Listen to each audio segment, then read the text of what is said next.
The bread always arrived before the sun. That was the first thing most people in Blackstone Ridge knew about Mara Bell.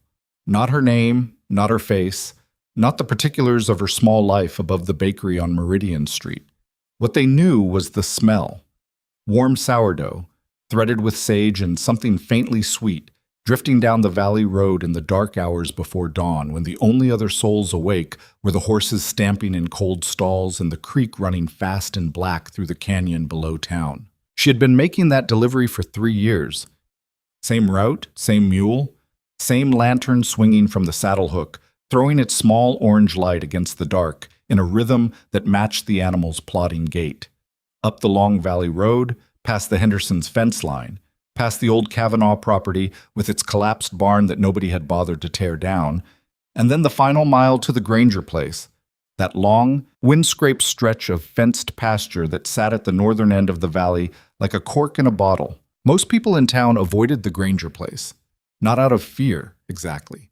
More out of the particular kind of social wisdom that tells a community when a man has made himself unreachable, and respecting that boundary is easier than knocking on a door that won't open. Wyatt Granger had made himself unreachable 7 years ago. That was the common understanding. Before that, people remembered him differently. A younger version of the man who existed now, someone who'd shown up at dances and helped neighbors with fence repairs, and occasionally sat at the long table in Delmonico's with a beer he mostly didn't drink, listening to the talk of the valley with a particular kind of quiet attention that people had at one time found reassuring. He'd been the kind of man a community builds around without fully realizing it. Then the thing with Helena Marsh happened, and the Wyatt Granger who existed after that was a different man wearing the same face. Nobody talked about Helena Marsh directly. That was another piece of valley social wisdom. You didn't ask Wyatt about her. You didn't mention her name in his presence. You certainly didn't try to draw connections between whatever Helena had done and the wall that had gone up behind his eyes in the years since. You just accepted that Wyatt Granger was what he was now, a man of 43 who ran his ranch with a hard and solitary competence, who traded fairly and spoke when necessary and wanted, above all other things, to be left alone. The land he worked was the best in the valley, 312 acres of rolling pasture and timber, bordered on the north by a granite ridge and on the east by the fork of Blackstone Creek. Good grass, good timber, good water access from the creek, but that wasn't what made the Granger place valuable. What made it valuable, what made men like Victor Harlan eventually turn their eyes toward it, was what sat beneath the surface. An aquifer, deep and old and vast, running under the northern portion of Wyatt's property like a hidden ocean. Most people in the valley knew about it in the vague way that people know about things they've heard but not confirmed. Wyatt knew about it precisely, had known about it since his father drilled the first test well 22 years ago and pulled up water that was cold and clear and seemingly inexhaustible. The valley's shared reservoir sat 3 miles south of his property and served most of the community's ranching operations. In good years, it was adequate. In dry years, it became a source of quiet anxiety. What Wyatt sat on top of could solve that problem for a generation. He knew it. The community knew it.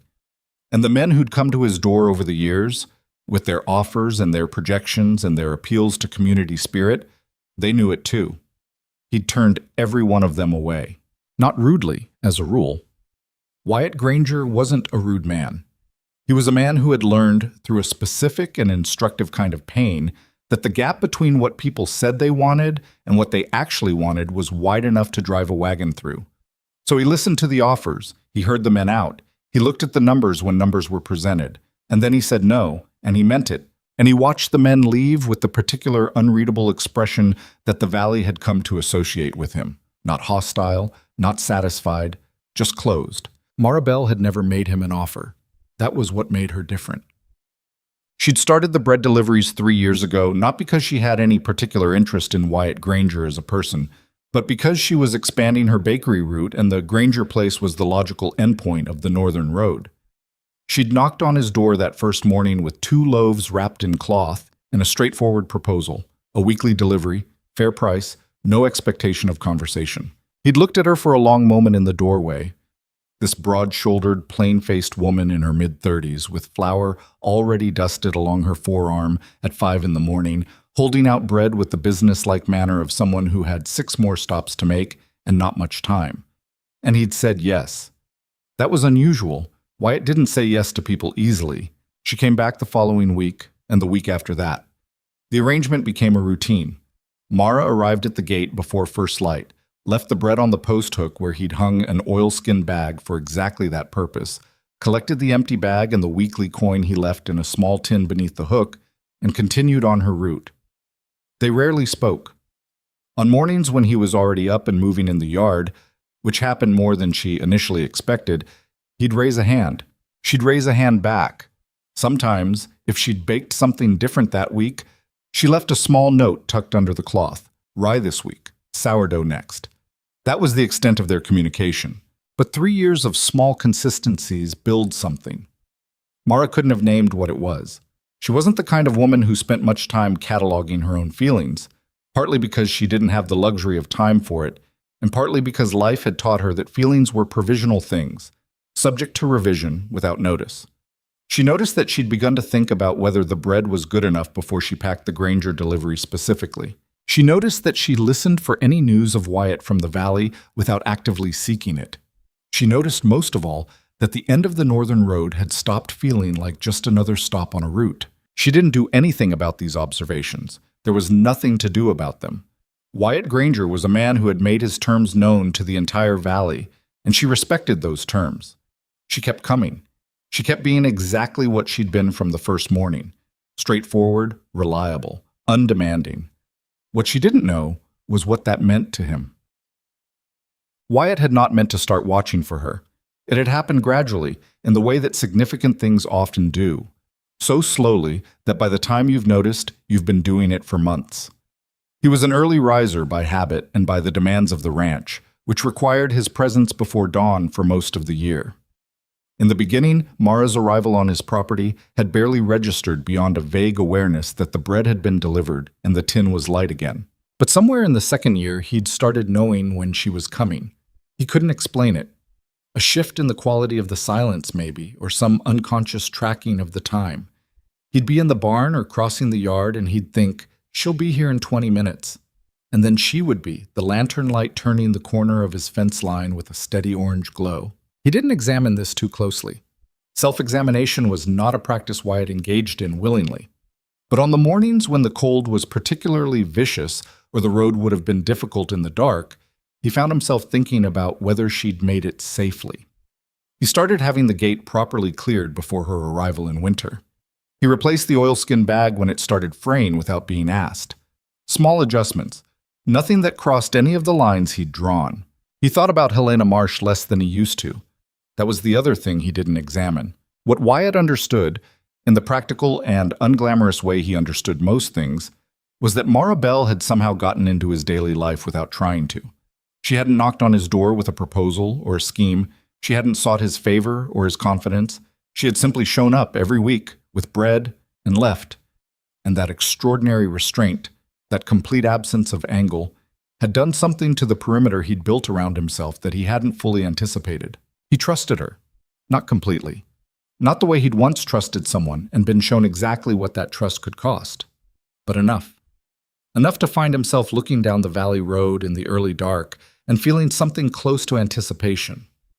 It was a strange thing for a man who'd made refusing into a way of life to find himself looking forward to something. The morning Victor Harlan arrived in Blackstone Ridge, it rained. This was notable because the valley had received almost no significant precipitation in 4 months. The creek was lower than Wyatt had ever seen it. The reservoir, when he'd ridden past it 2 weeks earlier, was showing a mud margin along its western bank that suggested a drop of 3 or 4 feet. The cattle on 3 or 4 operations in the valley were already being supplemented with purchased water hauled up from the county road, which was expensive and unsustainable past the short term. So when the rain came that morning, a genuine, sustained rain, not the teasing gray mist they'd been getting, it should have felt like relief. Instead, Wyatt stood on his porch watching it and felt something he couldn't name precisely. The rain was real, but it was also too late and too little, and the aquifer under his feet was very much on his mind. He heard about Harlan that afternoon from Pete Dawson, who ran the feed store in town and served as the valley's primary clearinghouse for information of all kinds. Pete was a good-natured, broad man who genuinely liked people and consequently knew everything about all of them, and who stopped by Wyatt's property roughly once a month on the pretext of checking whether Wyatt needed anything from the store, but actually, Wyatt suspected, who confirmed that Wyatt was still alive and in reasonable condition. "Man came into town this morning," Pete said, settling his weight against the fence rail with the unhurried manner of someone about to deliver something worth hearing. "Victor Harlan, him and 3 others, 2 of them in suits, one big fellow who didn't say much, took rooms at the Meridian Hotel, sent word to about 6 ranchers in the valley asking for a meeting tomorrow evening." Wyatt looked at him. "What kind of meeting?" Didn't say specifically, used words like investment opportunity and regional development partnership. Mayor Ellsworth got a personal note from him this morning, hand-delivered, very polite. Pete paused. "He's not from here. Chicago money, from what I could gather. That kind of smooth that comes from somewhere back east." "He contact me?" "Not yet." Pete looked at him with the expression of a man choosing his words. "Might be he's doing his research first." Wyatt had heard about syndicates before, had been paying attention to what was happening in other valleys, other territories, where outside capital had moved in during drought years, made promises, and moved out again with deeds and water rights and a great deal of money that no longer belonged to the people who'd worked the land. He'd read the reports with the close attention of a man who sees himself in the story before the story reaches him. "What did you think of him?" Wyatt asked. Pete was quiet for a moment. "Polite," he said finally. "Very, very polite," which told Wyatt most of what he needed to know. He didn't attend the meeting the next evening. He heard about it from 3 different sources within 48 hours, which was the Valley's version of a full news briefing. Victor Harlan, by all accounts, was exactly the kind of man who made other people feel foolish for not immediately agreeing with him. He was 50 or so, silver-haired, dressed in the understated fashion of someone who had enough money not to need to announce it. He spoke quietly and specifically, which was more effective than volume. He had numbers for everything: projected rainfall deficits, aquifer depletion rates, market projections, costs of extended drought on regional operations. He expressed concern for the families of the valley with the practiced sincerity of a man who had expressed concern for many families in many valleys. His proposal, stripped to its essentials, was this. A development syndicate called Harlan Basin Partners wished to purchase water rights and ranching operations in Blackstone Ridge at above-market rates. The valley's current trajectory, diminishing water supply, aging infrastructure, increasing operational costs, was, according to Harlan's projections, unsustainable. His syndicate could offer a transition that protected families financially while relieving them of increasingly difficult operations. Some ranchers at the meeting had been skeptical. Others, the ones running thinner margins, the ones most affected by the dry season, had listened with more open faces. "He's going to do it gradually," Wyatt told Mara. It was the first time he'd spoken to her at length in 3 years. She'd arrived that morning with her delivery, and he'd been standing at the fence when she came through the gate, and instead of raising a hand and going back to the barn, he'd stayed. He wasn't sure why. The words had come out before he'd fully decided to say them. She'd stopped her mule and looked at him with that level, measuring quality that was characteristic of her. Not startled, not eager, just attentive. "He'll start with the ones who are most desperate," Wyatt continued. 2 or 3 operations that are already underwater financially. He'll make those deals fast, make them visible, make them look like a good outcome. Get people talking about it the way people talk about a neighbor's good fortune. Then he'll come for the ones in the middle. By the time he makes an offer to the ranches that could actually hold out, there'll be enough pressure from the community that the holdouts look unreasonable. Mara was quiet for a moment. Her mule shifted its weight patiently. "You've seen this before," she said. Not a question. "I've read about it. Same pattern." He looked down the valley toward where the reservoir sat invisible behind the ridge. "He's going to manufacture a crisis, or use the one we already have. Make it feel like selling is the sensible choice and holding out is stubborn pride." "Is it stubborn pride?" He looked at her. She wasn't challenging him. Her voice held none of that. She was asking with the same directness she'd used in the very first exchange they'd ever had, standing at his door with flour on her arm. "No," he said. "This land has been in my family for 30 years. The water under it could sustain this valley for a generation if it's managed correctly. Selling it to a syndicate doesn't protect this valley. It transfers it. She nodded slowly. What are you going to do? Watch. For now. He looked at her. You should know they're going to hear that you deliver here. They're going to draw conclusions from that. Something shifted in her face briefly. Not quite amusement, not quite something harder. Let them, Mount. The first thing Harlan's people did, which Wyatt had anticipated, was accelerate the water problem.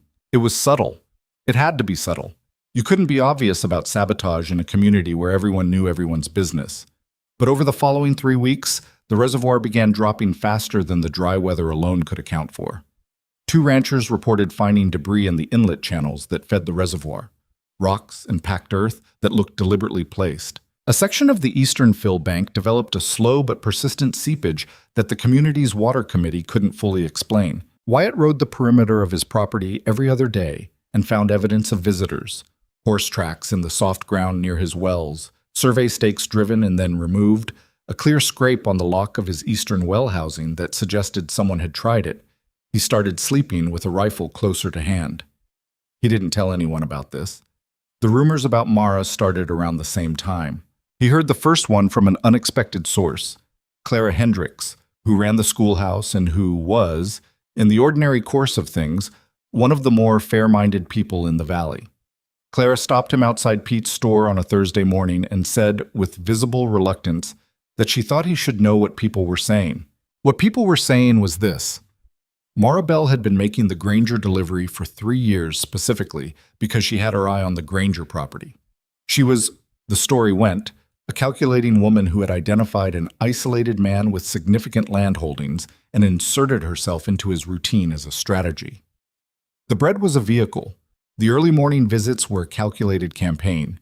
She was, in the language the rumor used, working him. Wyatt listened to Clara with his face very still. Clara, to her credit, said she didn't believe it. She thought he should know it was circulating. He thought about who benefits from this kind of story. He thought about timing, 3 years of uneventful deliveries, and the rumors appearing within weeks of Harlan's arrival.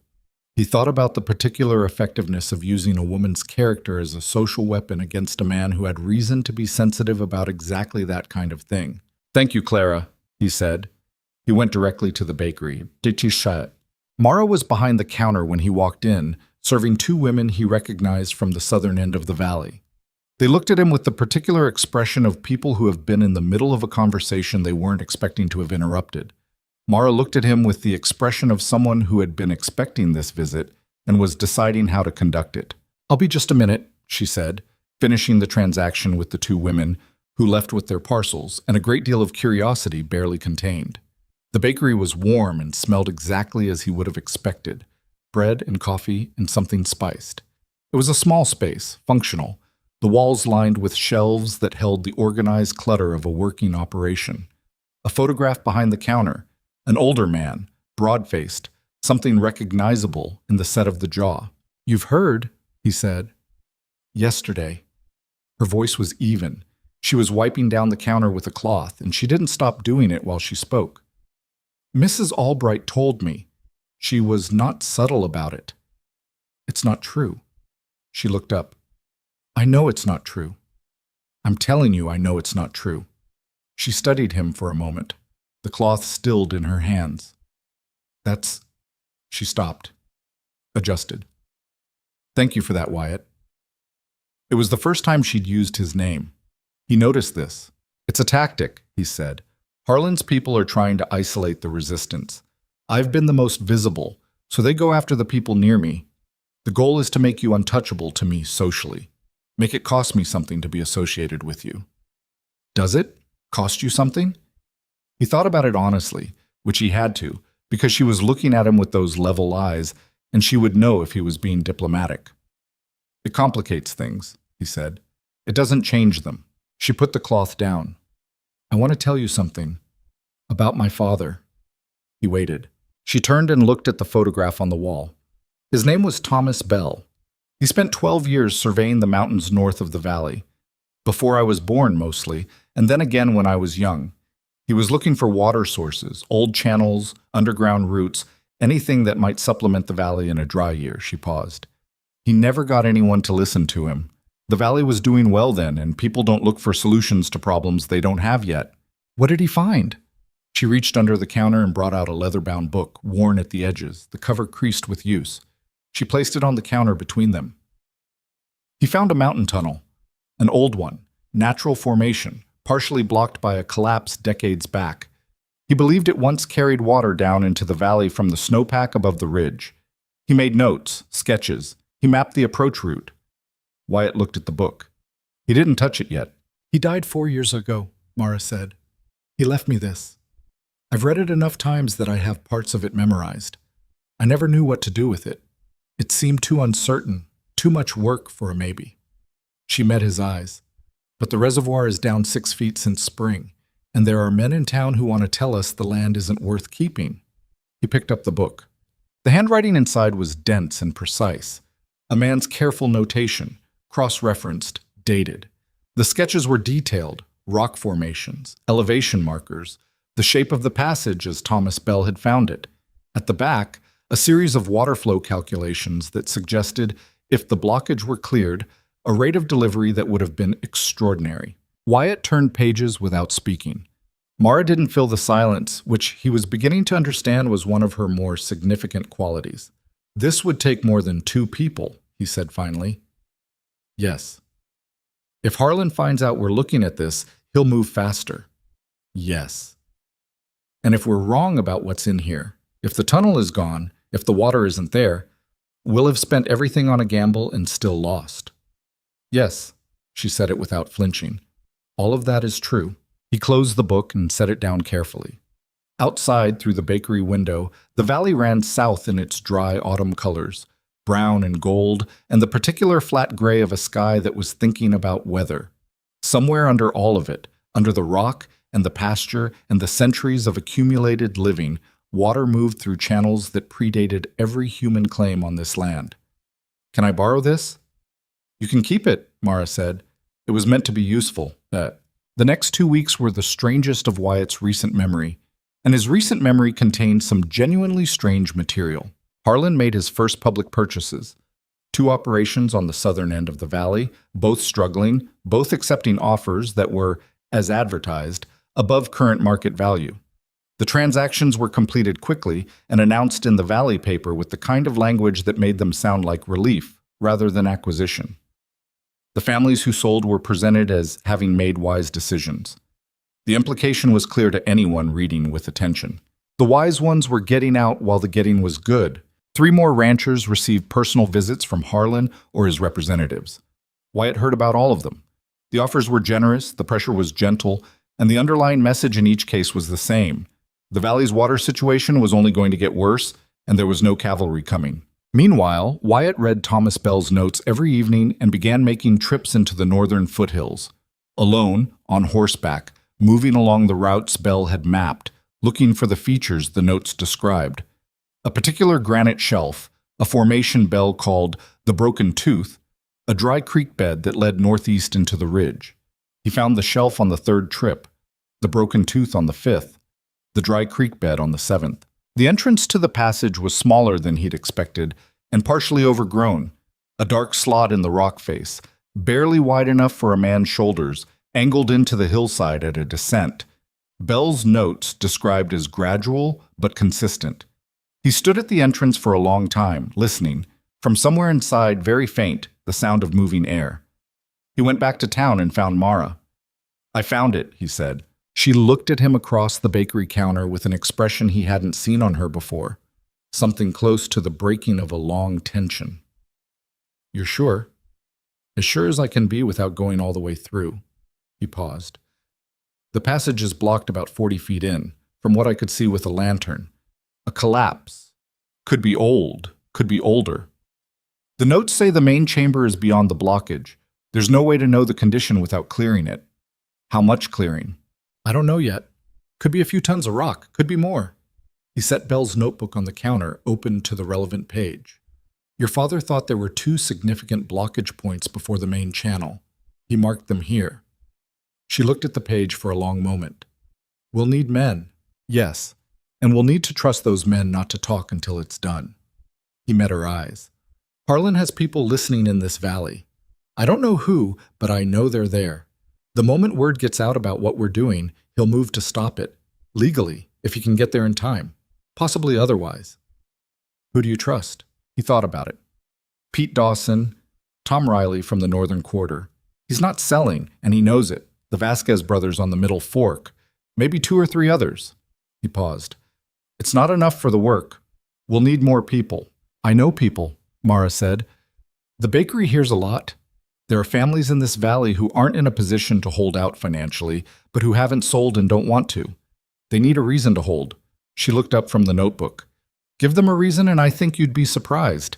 He stood on one side of the counter and she stood on the other, and the late afternoon light came through the bakery window at a low angle, and he thought, not for the first time, about how thoroughly he had misjudged what he would find at the end of a bread route. All right, he said. We start talking to people this week. All right. What neither of them had fully accounted for was how quickly the valley's social temperature would shift. The rumors about Mara hadn't died down. If anything, they'd sharpened, taken on the specific quality of rumors that are being maintained rather than merely circulating. New details appeared. Someone claimed to have seen Mara at the county courthouse looking up property records, which was presented as evidence of scheming without anyone explaining what was actually suspicious about a woman looking up property records. Someone else reported that she'd been overheard asking questions about the aquifer at the general store, which was framed as manipulation rather than a reasonable interest in a subject everyone in the valley was thinking about. Mara bore this with a stillness that Wyatt found genuinely impressive. She didn't defend herself publicly, didn't seek sympathizers, didn't alter her routine by a single bread delivery. She went about her business with the same competent, unsentimental manner she'd always had, and if the looks she got from certain corners of town bothered her, she showed it only in the small, controlled way she straightened her shoulders when she walked through the main street. But the social erosion was real. Wyatt watched it, watched neighbors who'd been friendly become carefully neutral, watched the small daily courtesies that constitute community life get withdrawn one by one. A woman who runs a bakery depends on the goodwill of her neighbors in a way that a rancher with 300 acres of paid land does not. Wyatt understood this with a cold clarity. He started coming into town more often. This was not his natural habit, and it required a conscious overriding of everything in him that preferred the ranch and the space it provided. But he started showing up at Pete's store in the early afternoon, which was when the main street was most active. He stopped to talk to people he hadn't spoken to in months. He made himself visible, and in doing so, made visible the fact that his association with Mara Bell was not a source of embarrassment to him, and that anyone who thought it should be could revise that assessment. He didn't announce any of this. He just did it. The valley noticed.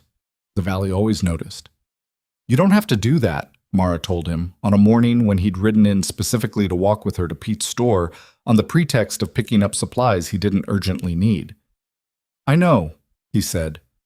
She looked at him with an expression he was learning to read as the face she made when she was deciding how much to say. It helps, she admitted. I'm not going to pretend it doesn't. Good. He held the door to Pete's store for her with the uncomfortable manner of a man who hasn't held doors for people in a while. Then it's serving its purpose. She walked past him into the store, and he followed her, and something in the air of Blackstone Ridge shifted slightly on its axis. The second sabotage incident was less subtle than the first.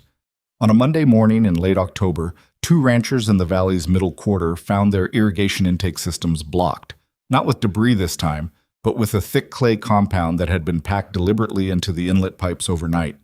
The damage took most of a day to clear and destroyed a full morning's worth of water flow during a period when every hour of irrigation mattered. At the same time, the eastern fill bank of the reservoir, which had been seeping for weeks, developed a more significant breach. The water committee convened an emergency meeting. The loss was not catastrophic, but the pattern was becoming impossible to ignore. The valley's water infrastructure was deteriorating faster than drought alone could explain. Wyatt brought this up at a private meeting at Pete's store after hours, with 8 men and Mara seated around the supply room table. Tom Riley had brought his brother. The Vasquez brothers came together, as they did most things. Pete himself sat at the table's head with the expression of a man who had decided that being the valley's clearinghouse for information obligated him to do something with it. "He's speeding up the clock," Wyatt said. "The worse the water situation gets, the more attractive his offers look. Every rancher in this valley is doing a calculation right now about how long they can hold on, and he is actively working to make that number smaller." "We can't prove it," Tom Riley said. "Not resistant, practical. Even if we know, we can't prove he's behind the blockages. Not yet, but we can document it. Every incident, from now on, date, location, method, witnesses. If this ends up in a court, we want a record." Mara had her father's notebook open on the table. "We also need to talk about timelines. Clearing the passage is not a quick job. My father's notes estimate 2 significant blockages. The first he thought could be cleared with 4 or 5 men working 2 days. The second he didn't have enough information to estimate. He said it could be double that, or more." "And if the water's there once you clear it?" Pete asked. "Then the valley has an alternative water source." Harlan's entire argument rests on the premise that the reservoir is the only significant water supply in the region. If that's no longer true, his leverage collapses. Wyatt paused. "But this only works if we can keep it quiet until the water is actually flowing. The moment he knows about it, he'll find a legal mechanism to stop us, seek an injunction, dispute the right to access the passage, something. We need the water moving before he can reach a judge." The men around the table looked at each other. Some of them were ranchers who'd run operations for 20 years and understood in their bones the relationship between land and water. Some of them were tired in the way that people get tired after months of drought and uncertainty and the creeping feeling that the ground is shifting under them. "When do we start?" Tom Riley asked. "When we have enough people to do it without stopping," Wyatt said. "And we'll need to look like we're doing something else while we do it." Mara said, "Leave the cover story to me, Seb." She organized it the way she organized everything, efficiently, without drama, in the small hours between the night baking and the morning deliveries. She put the word out through the channels she knew, the ones that moved through kitchens and storefronts, and the particular social infrastructure that women maintain in towns like Blackstone Ridge, and that men often fail to notice until it does something visible. Within a week, she had commitments from 18 people. Not all of them were capable of heavy labor. Some were older or not built for it. But they could carry, they could relay water, they could cook for the men doing the harder work, and they could, most importantly, keep their mouths closed. The cover story was a fence repair project on Wyatt's northern boundary. It was plausible. The fence genuinely needed work. And it gave a reason for multiple people in wagons to move up the northern road without attracting interest. Harlan's people would hear about the fence repair. They had no obvious reason to look past it. On the last evening of October, with the sky pressed down low and dark and the temperature dropping toward freezing, Wyatt and Mara stood at his kitchen table with her father's notebook spread open between them and went through the plan one more time. He was aware of how close she was, physically, in the small way of proximity at a shared table. 3 years of a lantern light at the gate, and here she was in his kitchen, tracing her father's handwriting with the tip of one flour-dusted finger. "You know this is a gamble," he said. "I know." She looked up. "But so is everything in this valley, in a drought year. You either gamble on Harlan, or you gamble on the mountain." She held his gaze with the particular steadiness he'd come to think of as her most defining quality. "I know which one I'd rather lose to." Outside, the first real cold of the season was moving down from the north, pushing through the valley with a thin, purposeful wind. The lantern above the table threw its warm light across the map and the notes and the careful diagrams of a man who had believed 20 years ago that water was there if you were willing to look for it. Wyatt put his hand on the notebook, not on hers, but close. "Your father was a thorough man," he said. "He was," she said quietly. "He thought the valley was worth the trouble." The wind pressed against the window. The lantern held. In the morning, the work would begin. The first day of the tunnel work was nothing like Wyatt had imagined, which should not have surprised him, because nothing in his experience had ever gone the way he'd imagined it in the planning stage. They left before dawn, 8 men in 2 wagons, with tools buried under fence posts and coils of wire that made the whole operation look from a distance exactly like what it claimed to be. Mara had arranged for 4 more men to follow separately, on horseback, by a different route that added an hour to the trip, but avoided the main valley road where Harlan's people were most likely to be watching. Pete Dawson stayed in town, which was where he was most useful, the valley's clearinghouse, open and visible and selling feed to anyone who walked in, generating the kind of ordinary commerce that made everything around it look ordinary too. The northern foothills were cold and steep and unglamorous in the gray, pre-dawn light. Wyatt led the first wagon along the track he'd ridden 6 times alone, watching the formations resolve from dark shapes into specific landmarks. The granite shelf, the broken tooth, the dry creek bed that bent northeast into the ridge. The men were quiet in the way that men are quiet when they understand that the work ahead is serious and that talk won't improve it. Tom Riley rode alongside Wyatt for part of the climb.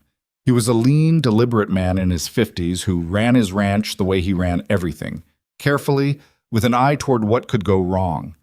He'd been in the valley long enough to remember when it was different, and that memory gave him a particular kind of gravity. "How confident are you in the notes?" Tom asked, keeping his voice low out of habit rather than necessity. "Confident in the mapping," Wyatt said. "The passage is there. I've seen the entrance. What I can't know yet is what's inside past the first blockage." He glanced over. "Your brother doing all right with the weight?" Tom's brother Dan was 46 and had a bad left knee from a horse accident 3 years prior.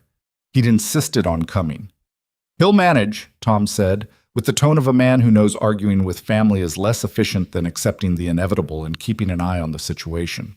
The entrance to the passage was exactly where Wyatt had left it, a slot in the rock face, unremarkable, the kind of thing you'd ride past 100 times without stopping. He climbed down from the wagon and held the lantern up to it and watched the faint exhalation of cool air from the dark interior move the flame slightly to the left. "There it is," he said. The men gathered around. 12 of them now, the horseback group having arrived while the wagons were being secured to trees. There was a brief collective silence, the kind that happens when people who've agreed to something in a warm room have their first real look at what they agreed to.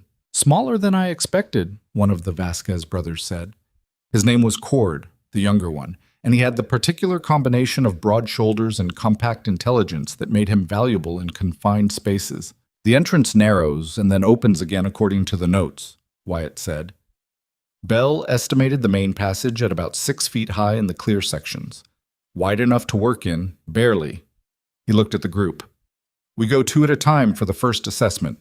Cord, you're with me." What? What Thomas Bell had called the first blockage was, in person, a wall of compacted rock and earth approximately 8 feet wide and of uncertain depth. It filled the passage from floor to ceiling completely, with the settled permanence of something that had been there for a generation. Wyatt pressed his hand against it and felt nothing move. Cord crouched beside him with his own lantern, examining the base. "Old collapse," Cord said. "Not recent. The way the rock settled," he ran his fingers along the seam where stone met packed earth. "There's air coming through. Feel it." He held his hand near a hairline gap near the top of the blockage. The flame in Wyatt's lantern confirmed it, bending toward the gap. "So there's space beyond it," Wyatt said. "Space and air, which means there could be a draw from somewhere, a vent in the mountain, or the channel itself." Cord sat back on his heels and looked at the blockage with the calculating expression of a man assessing a problem he intends to solve. "We can break into this. It'll take time, and we'll need to be careful. Bring down the wrong piece, and we could destabilize the ceiling above us." "How long?"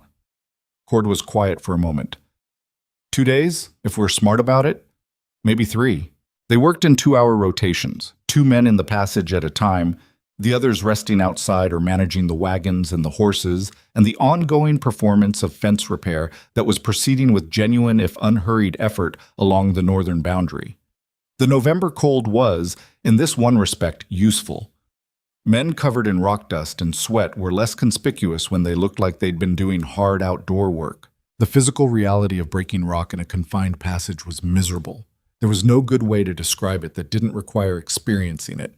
The dust, the noise contained by stone walls and returned magnified, the constant attention required to read the rock face for signs of instability, the crouch that men held for 2 hours at a time, in spaces that didn't allow them to stand fully upright. By mid-afternoon of the first day, every man in the rotation had a headache, and most of them had at least one set of scraped knuckles. "This is not," Dan Riley said, emerging from a rotation and sitting down heavily against a tree. How I thought this would go. How did you think it would go? His brother asked. Dan looked at the hole in the hillside. Faster, he said. Mara arrived at midday with food. This had been her stated purpose for the trip, to bring the midday meal to the fence crew. It was, as cover stories went, convincing, because it was true. She had cooked that morning, loaded the wagon, and driven up the northern road with the same pragmatic efficiency she brought to everything. Anyone who saw her would see a woman delivering food to workers. This was ordinary enough to be invisible. What was less ordinary was the conversation she had with Wyatt while the men ate at a distance, seated in the sparse November sun against the wagon wheel. 3 men from Harlan's operation came into the bakery this morning, she said, her voice kept low and level. She handed him a tin cup of coffee as naturally as if they had this kind of conversation every day, which they did not, but she had a quality of making things look unremarkable that he'd stopped trying to understand and started trying to learn from. What did they want? Bread officially, but 2 of them asked questions. She paused. Where you'd been spending your time lately, whether you'd shown any interest in selling, whether you'd had any visitors from outside the valley. She looked at her own cup. One of them mentioned me, said he'd heard we'd become, she chose the word carefully, close. And was that something I'd be willing to speak to? What did you say? I said I delivered bread to Mr. Granger once a week, and that was the extent of my business with him. Thanked them for the custom and suggested they try the rye. A very small dry something crossed her face. They left. Wyatt looked out across the valley from the hillside elevation, the whole sweep of it visible from here. The reservoir's diminished glint, the patchwork of operations in their autumn colors, the church spire in town catching the flat midday light. They're watching us more closely, he said. Yes. She turned her cup in her hands. Wyatt, there's something else. Celia Marsh came into the bakery yesterday. He went very still. The name registered with the specific physical quality of things he'd trained himself not to react to, and in this case the training was only partially effective. She's been back into the valley for 2 weeks, apparently, Mara said. She said it directly, which was the only way she seemed capable of saying anything. I don't know why she came to the bakery specifically. We've never had any particular dealings. But she asked about you. A pause. She said she hoped you were well. That was the phrase she used. She hoped you were well. Wyatt said nothing for a long moment. Helena Marsh's younger sister. Come back to the valley at the same time Victor Harlan was operating there. He turned this over in his mind with the deliberate slowness of a man who knows that his first instinct on a subject is not necessarily his most accurate one. She say anything else? She asked whether I thought you'd be willing to speak with her. Mara was watching him with the careful attention of someone who is trying to give information rather than influence a response. I told her I couldn't speak for you. Right answer. What do you want to do about it? What he wanted to do about it was what he always did about anything involving the Marsh name, which was nothing, which required a specific and constant exercise of will. What he understood, sitting on a hillside with a tunnel being opened in the mountain behind him and Victor Harlan in the valley below, was that the timing of Celia Marsh's return was not coincidental. Nothing was coincidental anymore. I'll think about it, he said. Don't tell me if she comes back. Mara looked at him. Why not? Because I want to make that decision clearly, and I'll make it more clearly if I don't know she's near. He met her eyes. That probably sounds strange. It sounds like someone who knows himself, she said. That's not strange. He picked up his coffee and drank the last of it, cold now, and handed the cup back. She took it and stood up with the ordinary efficiency that characterized everything she did, and he watched her cross the clearing toward the food wagon with the same thought he'd been having with increasing frequency over the past weeks, which was that 3 years of a lantern at his gate had been, in the most practical possible terms, the most important 3 years of his recent life. And he hadn't fully understood that until it was already true. By the end of the second day, they were through the first blockage. Not cleanly. It wasn't a clean kind of work. The breakthrough came in the late afternoon, when a section of packed earth near the top gave way to Cord's pry bar, and a rush of cold air came through the gap with enough force to extinguish both lanterns in the passage simultaneously. In the total darkness, in a tunnel in the middle of a mountain, this was genuinely alarming. There was a moment of absolute black and the sound of two men breathing fast and the distant settling sound of disturbed rock. Then Cord said in a voice admirably controlled, "Get the flint." They relit the lanterns and looked through the gap they'd made. Beyond the blockage, the passage continued, narrower than Bell's notes had suggested, but continuous, the floor dropping gradually away into the mountain in a curve that blocked the view past 20 feet. And from somewhere ahead, the cold air continued to move, steady and purposeful, smelling of stone and distance, and something else that Wyatt couldn't name, but that made him think of deep water. They widened the gap enough to pass through. It took another 3 hours and the last of the daylight. The men who'd been working the fence all day came over, and there was a quiet gathering around the entrance, and Tom Riley put his hand through the gap and felt the cold air on his palm and didn't say anything for a long moment. "Your father knew what he was talking about," he said finally to Mara, who had stayed to see the end of the day's work. "He usually did," she said. "Nobody listened, but he usually did." They covered the entrance with brush and the empty fence post frames and headed back down the valley road in the dark. The mood in the wagons was not celebration. The second blockage still lay ahead, and they all understood that the first had been the easier of the two. But it was something, quieter than celebration and maybe more durable. Wyatt rode next to Mara's wagon for the first mile. The valley below was dark and quiet, the reservoir a dim shape, the town's scattered lights small in the distance. "How are you holding up?"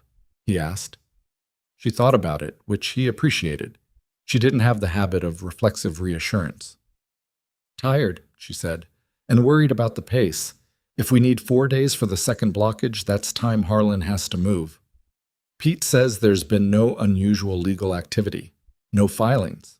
Pete sees what comes through the main channels. Harlan has lawyers from Chicago." She kept her eyes on the road, managing her mule with the easy competence of long practice. He doesn't need to move, obviously. He just needs to be ready to move the moment we're exposed. Then we don't get exposed. She glanced at him sideways. "When did you become optimistic?" "I'm not optimistic," he said. "I'm committed, which is different." She was quiet for a moment. The wagon wheels found a rut, and she corrected them without breaking the thought. "You've been different these past weeks," she said. "Not leading anywhere with it, just observing." "Different how?" "Out in the world more. Talking to people." She paused. "You walked Clara Hendricks to her door in the rain last Tuesday," she told me. "Clara's 63 years old and the road outside the schoolhouse floods in rain." Mara's voice had something in it that wasn't quite amusement and wasn't quite warmth, and was something that combined elements of both. "It's good, is all I'm saying. The valley has missed you more than you know." He didn't answer this because he wasn't sure what to do with it. They rode the rest of the way in a comfortable quiet that felt, to Wyatt, like a relatively new development. Or maybe not new, just newly acknowledged. The trouble came on the fourth day, from a direction he hadn't fully anticipated. He'd been expecting interference from Harlan's operation.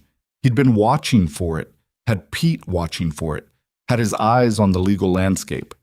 What he hadn't been watching for was the valley itself. Nolan Graves was 41, ran a mid-sized operation on the eastern edge, and had been one of the ranchers Harlan approached in the first round. He hadn't sold, had listened to the offer, thanked the men for their time, and sent them away. Wyatt had taken this as a sign of steadfastness. He had, in this, been reading the situation incompletely. Nolan Graves was not steadfast out of any particular principle. He was waiting to see which way the valley moved. This was a reasonable strategy in uncertain times, and Wyatt understood it in the abstract, but its specific consequences became clear on the morning of the fourth day, when Tom Riley rode up to the tunnel site with an expression that meant he had news, and none of it was good. "Graves talked," Tom said, coming off his horse before it fully stopped. "He doesn't know the details, but he knows enough. He's been watching the northern road, noticed the wagon traffic, asked around, put it together." He paused. He went to Pete's store this morning and said in front of 4 people that he'd heard there was some kind of project going on in the hills, and he thought the whole valley deserved to know what was being planned. The words hung in the cold morning air. "How much did Pete manage?" Wyatt asked. Pete played dumb as long as he could, which was maybe 10 minutes before it was obvious nobody was buying it. Tom pulled off his hat and ran a hand through his graying hair. By now, he looked at the sky, calculating, It's been 2 hours since it happened. Word is through at least part of the valley. Wyatt thought fast and practically, which was the only kind of thinking available to him in that moment. If Harlan's people heard about an active project in the northern hills, which they would, possibly within the hour, their first move would be legal, a temporary injunction on any grounds they could construct to stop work pending a determination of access rights. They had lawyers. They had relationships with the county. They could get a judge's ear faster than Wyatt could reach one. The second blockage was still in the mountain. They'd been working on it for 2 days and were perhaps halfway through. Thomas Bell's estimate had been optimistic. "How many men can we get here today?" Wyatt asked. "I already sent riders," Tom said. "Cord's brother, the Henley boys from the South Fork, 2 of Pete's warehouse men who aren't on duty. That's 4 more. We need to work through the night." Tom looked at him. "That passage isn't safe after dark with that many people in it." "No," Wyatt agreed. "It's not." He said it flat, without drama, as a statement of known risk rather than something he expected Tom to argue him out of. "But if Harlan gets an injunction, we stop work, and the injunction stands while courts decide on access rights. That could be months. The valley doesn't have months." Tom put his hat back on. "All right," he said, in the tone of a man who has done the same calculation and reached the same answer. "We work through the night." Mara arrived at the site by mid-afternoon, and she brought company. Not just the food wagon this time. She came with Eleanor Vasquez, who was Cord's mother and 60 years old and entirely unfazed by mountains, and with a woman named Ruth Henley, who'd driven 2 hours to be there, and with 3 other valley women who had, without any large announcement, decided that if the men were going to work through the night, then someone needed to manage the rest of it properly. They set up a cooking operation at the base of the hill with a fire large enough to be genuinely warm and organized the food rotation and the lamp oil and the tool maintenance with an efficiency that Wyatt, in the middle of his own urgent calculations, noticed and was grateful for without having the time to say so. Mara found him at the tunnel entrance in the late afternoon, checking the rigging they'd set up to haul rock fragments out on a rope line. "Pete sent word," she said quietly. "Harlan knows. He was seen going into the telegraph office 40 minutes ago." That was faster than Wyatt had hoped and about what he'd feared. "Telegraph to his lawyer in the county seat," he said. "How long for a judge to issue an injunction?" "Pete thinks by tomorrow morning if they push." Wyatt looked into the tunnel. Inside, Cord and Dan Riley and 2 of the new men were working on the second blockage, which was larger and more complex than the first, and showed no interest in cooperating with their timeline. The sound of iron on stone carried out through the passage with a flat, rhythmic determination. "We need the water flowing before morning," he said. Mara looked at the same darkness he was looking at. "Tell me what you need me to do," she said. "Stay here. I need—" He stopped, reorganized. "If something happens in there tonight, I need someone out here who can make decisions." She looked at him directly. "What kind of decisions?" "The kind that matter." He met her eyes. "If the ceiling comes down wrong and men are trapped, you'll need to decide whether to wait for help or try to go in after them. And either decision could be fatal and there won't be time to debate it. I need someone out here who can think clearly under that." He paused. "That's you. That's the most valuable thing you can do tonight." She held his gaze for a long moment. "All right," she said. He went back into the mountain. "Dad?" It was Cord who found the weakness in the second blockage, at a few minutes past 11 that night. He'd been working the upper seam for 3 hours, methodically, with the patience of a man who had decided to outlast the rock rather than overpower it, and he found a hollow section, a place where Bell's collapse had left a void behind the face. By listening for the change in sound his iron bar made on impact. He called Wyatt over and tapped the section twice and let Wyatt hear it.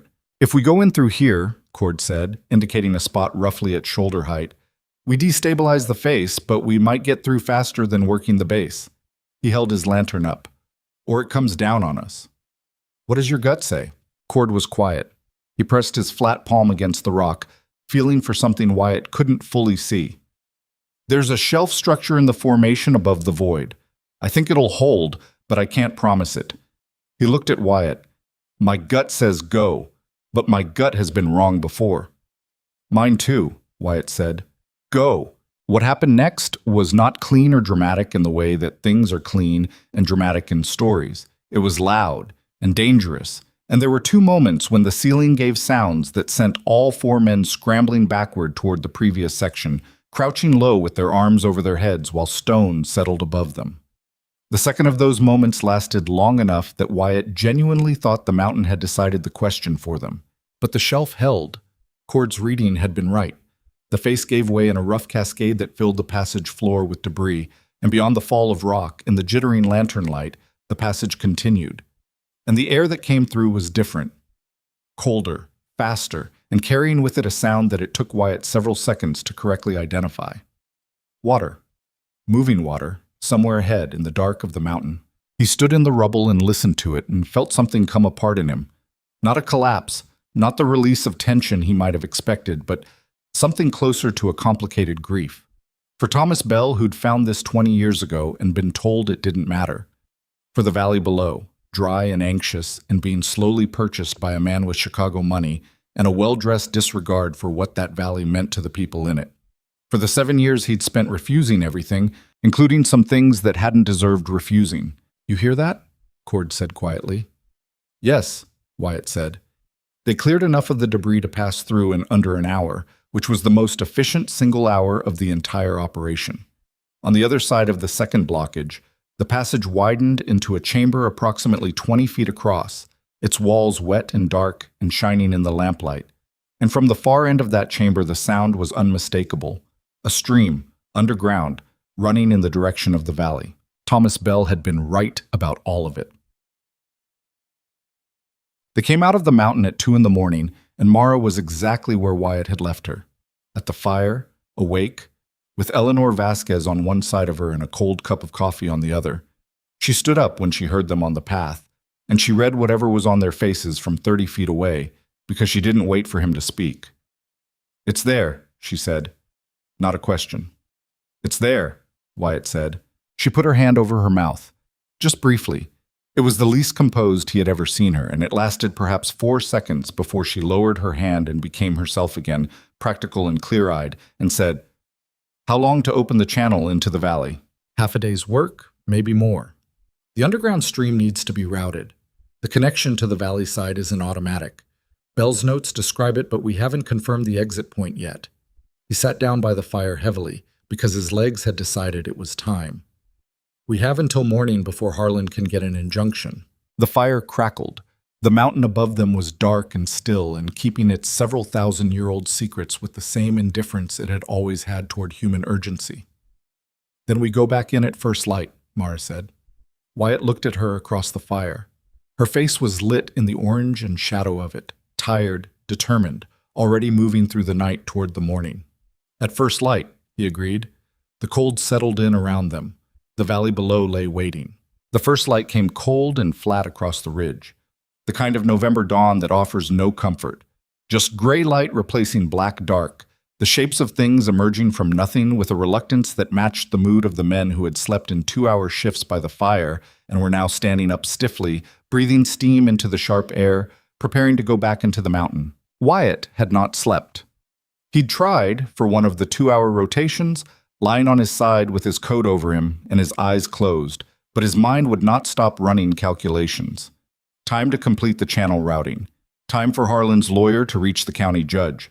Time for a rider to bring an injunction up the valley road. He kept arriving at the same answer, which was that the margins were too thin to be comfortable and too real to be ignored. And eventually he stopped pretending to sleep and sat up and fed the fire and let the night pass around him. Mara had done the same, on the other side of the fire. They hadn't talked much. There was nothing useful to say that hadn't already been said, and both of them seemed to understand this without discussion.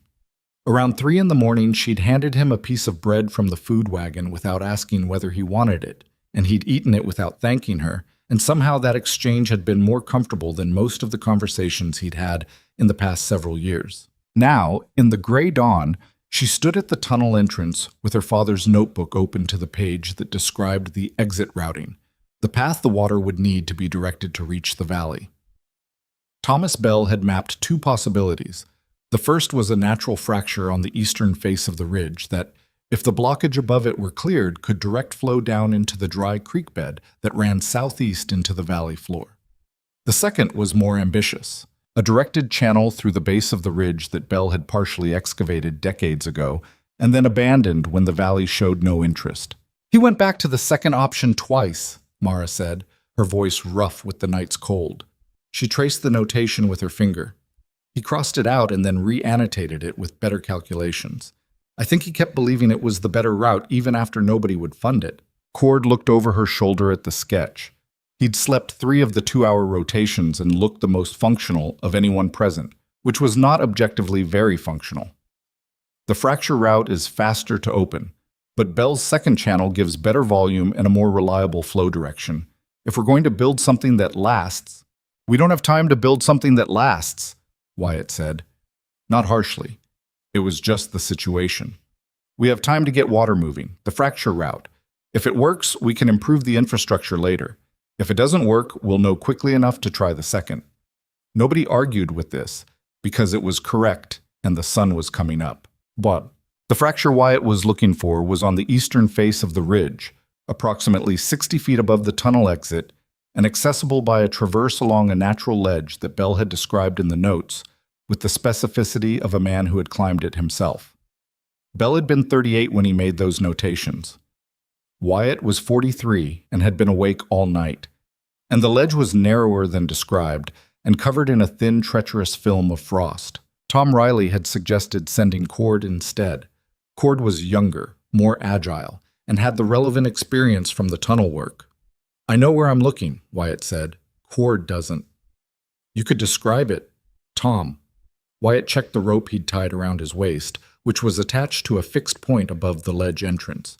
I'm going. Tom held the rope and watched him go with the expression of a man who has said everything available to be said and is now left with the work of being prepared for whatever happens. The traverse was bad.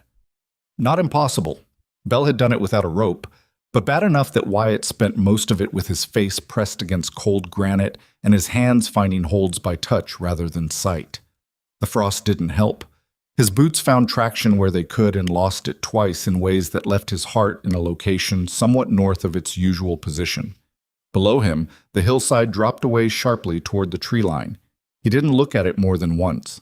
The fracture was where Bell had marked it, a vertical split in the rock face approximately 4 feet wide and running from ground level to above the height of a man's reach, partially blocked by accumulated debris. Rockfall. Roots from the scrubby vegetation that had found purchase in the crack over decades.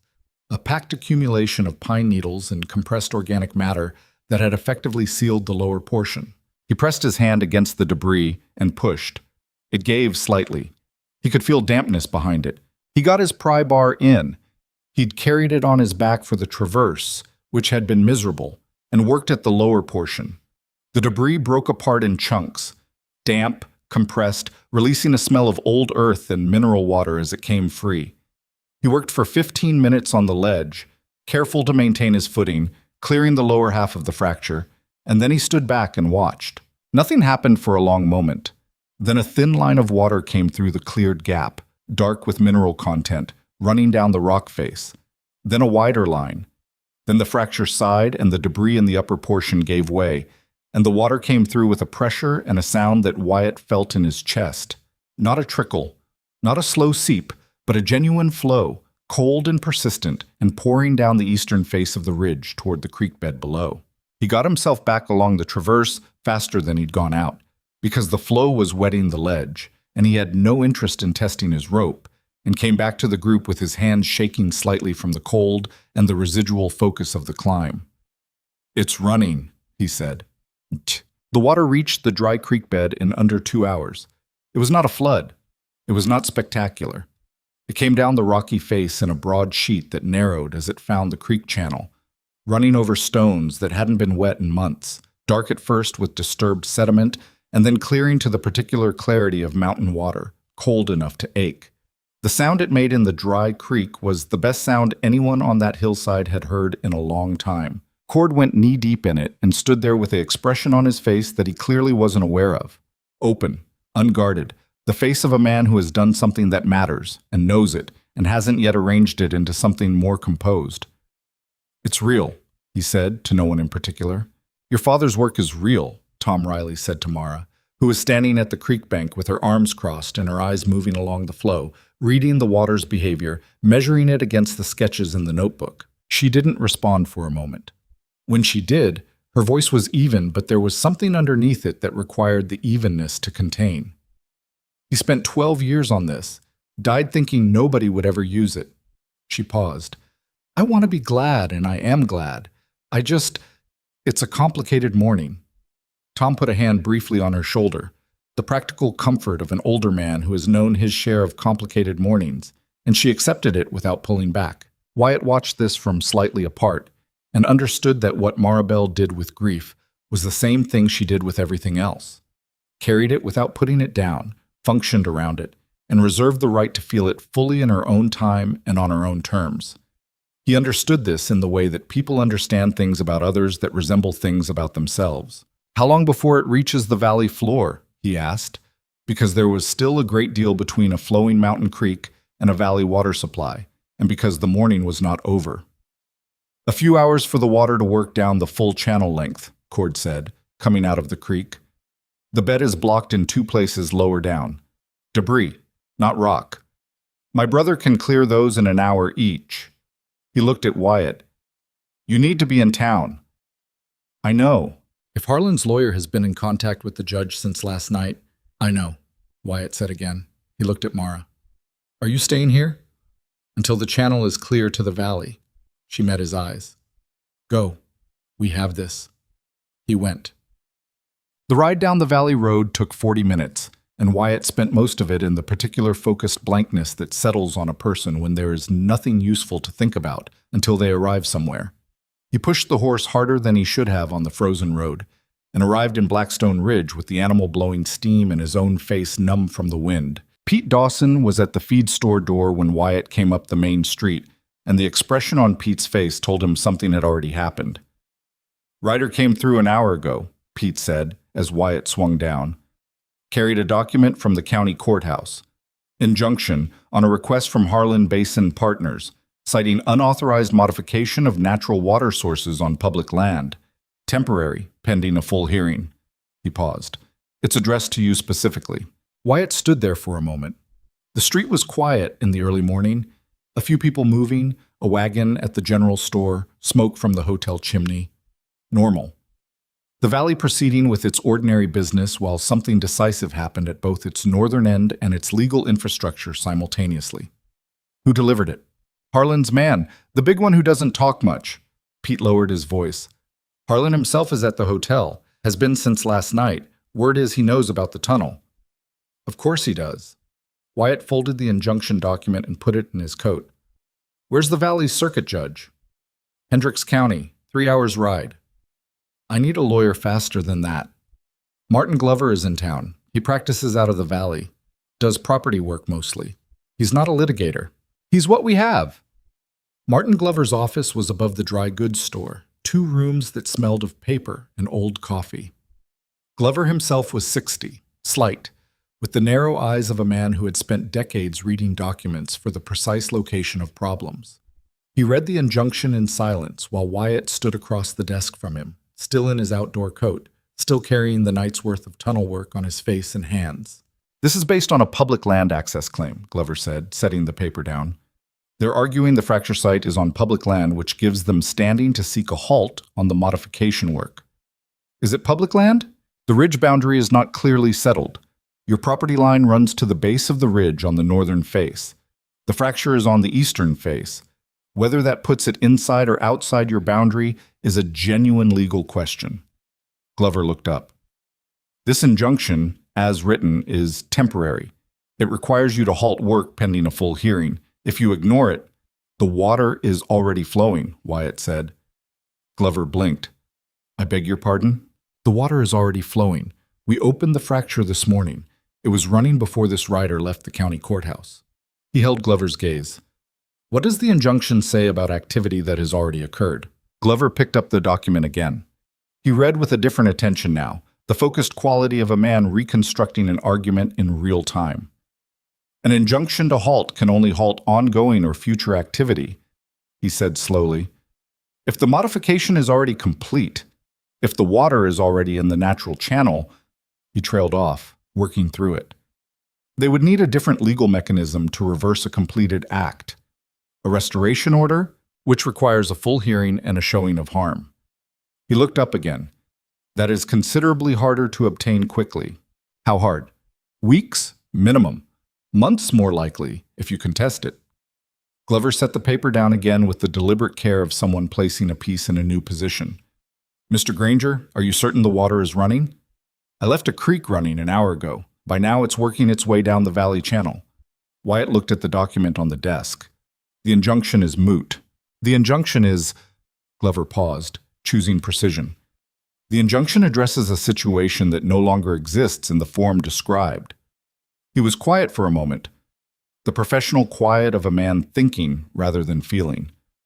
Harlan will challenge this. He'll argue ongoing modification, continuing harm, something. He has better lawyers than I am. Can you hold them for a week? I can hold them for 2, Glover said, and something shifted in his narrow-eyed expression that wasn't quite satisfaction, but was adjacent to it. If the water is running, the valley's position is entirely different from what it was yesterday. A court will weigh a completed restoration of a natural water source against a syndicate's claim of harm. That is a case I can make. Then make it. Wyatt walked out of Glover's office and directly into Victor Harlan. Not metaphorically, literally. Harlan was on the boardwalk outside the dry goods store, with his 2 suited men behind him, and the collision of their paths at the base of the exterior stairs was the kind of thing that happens when 2 people moving toward the same point from different angles fail to account for each other. Harlan stepped back with the smooth composure of a man who practices composure. He was, as described, silver-haired, well-dressed, the kind of expensive restraint that announces itself by not announcing itself. His face arranged itself into something that resembled concern. Mr. Granger, he said, I was hoping to speak with you. I assumed, Wyatt said. I think there's been a significant misunderstanding about the nature of our interest in this valley. Harlan's voice was the voice of a man who has explained things to resistant people many times and has developed a patient, reasonable tone for exactly this purpose. We're not here to take anything from anyone. We're here to help this community navigate a genuinely difficult... You sabotaged the reservoir, Wyatt said. The street was not empty. It was not crowded, but there were enough people within earshot that the words landed publicly, which was where Wyatt had intended them to land. Harlan's expression didn't change, which was itself an expression. That's a serious accusation. Yes, Wyatt agreed. It is. He looked at the 2 suited men, then back at Harlan. You came here because you knew about the aquifer under my property. You identified a drought year as the right time to manufacture desperation. You bought the easiest operations first to create the appearance of momentum. And when that wasn't moving fast enough, you had your people slow down the reservoir's recovery to accelerate the crisis. He said this without particular heat, the way you state facts when you're confident of them. The water main running into the valley from the north will be active before midday today. Something moved in Harlan's eyes. Brief, controlled, but there. The community tunnel project, Wyatt continued, because there were people listening and what they heard now would matter, restored a natural mountain water source that has supplied this valley in the past and will supply it going forward. The valley does not need to sell its future to solve a water problem that was being manufactured. He paused. Enjoy your stay in Blackstone Ridge, Mr. Harlan. I expect it to be a short one. He walked past him down the main street. He could feel the street's attention on his back, the particular quality of a small community's collective focus when something significant has just occurred in public. He heard one of the suited men say something to Harlan in a low voice. He heard Harlan respond equally low, 2 words, "Find Celia." Wyatt kept walking. He found Pete at the store and told him what he'd said on the street.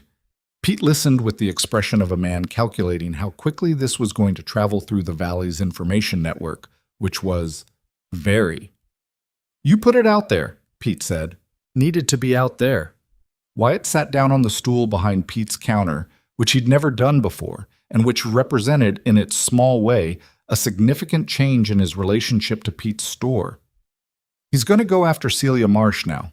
Pete was quiet a moment. What does she have to do with it? I don't know yet, but he said her name like a man who has an arrangement. He looked at Pete. She came back to the valley 2 weeks ago. Harlan's been operating for 3 weeks. That's not timing I'm willing to dismiss. You think she's working with him?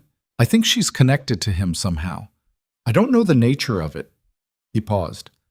Helena and Celia's family lost their ranch 8 years ago. Bad debt, bad luck, bad year. That's documented.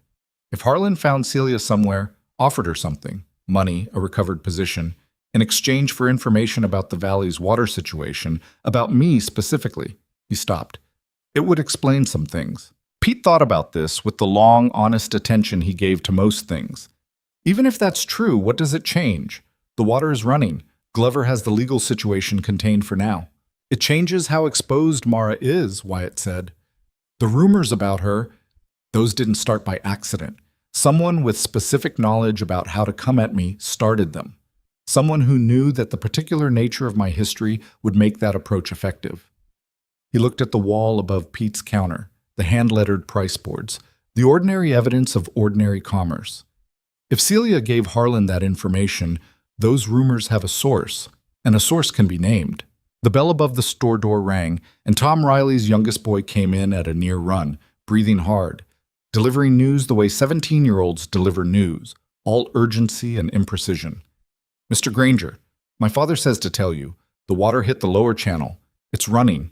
He says it's really running. The store was quiet for a moment. How much? Pete asked. The boy thought about it, translating his father's words. He said to say, enough. Like that. Enough was, as it turned out, accurate.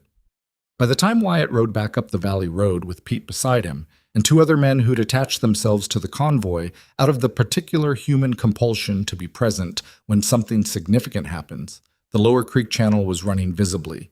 Not the great surge that stories require, but a steady, real, undeniable flow that moved through the dry bed with the purposeful authority of water that has found its way and intends to keep it.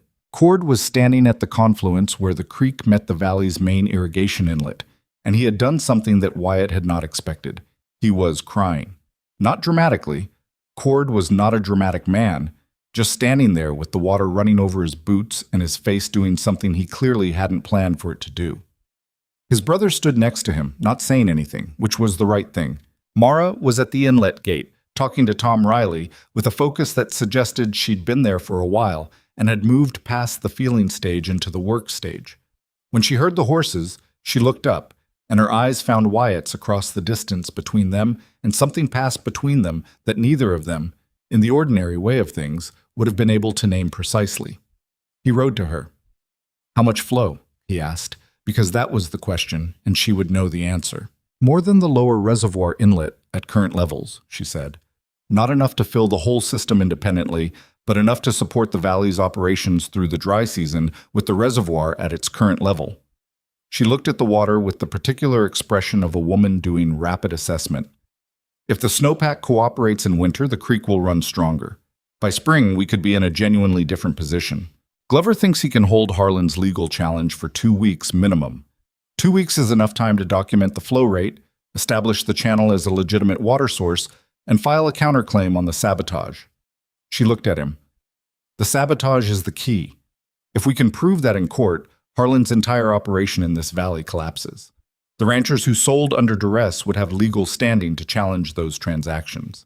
He'd been thinking the same thing, in the way he'd been thinking the same things as her with increasing frequency. We need the evidence. Right now it's our word. It's not only our word, she said. There are 3 ranchers who documented the inlet blockages. Dates, locations, what they found. The reservoir breach has county water committee records that a competent lawyer can use to establish the timeline. And she paused, reaching into her coat and bringing out a folded paper. I found this in my bakery this morning, slipped under the door overnight. He took it. A note, handwritten, brief.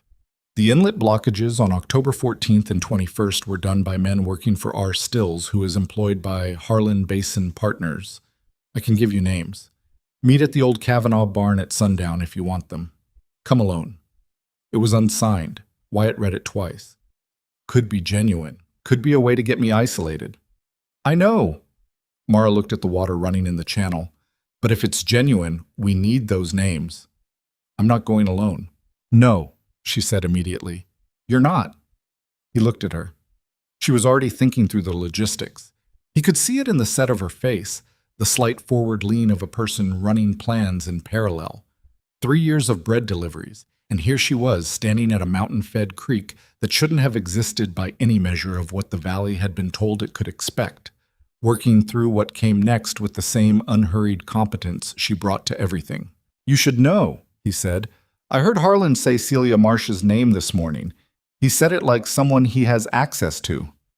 Mara absorbed this. She didn't look away. I wondered, she said quietly. You thought about it. It crossed my mind. She came to the bakery specifically. She asked about you specifically. She paused. She didn't seem malicious. She seemed sorry, actually. The way people look when they're aware they've done something they're not sure they can fix. Wyatt considered this. The cold water ran past them, indifferent and persistent. If she gave Harlan information about the valley's water situation, about me, that's usable against him. Her testimony would be valuable. He paused. That requires her to be willing. She seemed sorry, Mara said again. Sorry is not willing. No, but sorry is a starting point. She folded her arms against the cold. You should talk to her. He looked at the water for a long moment.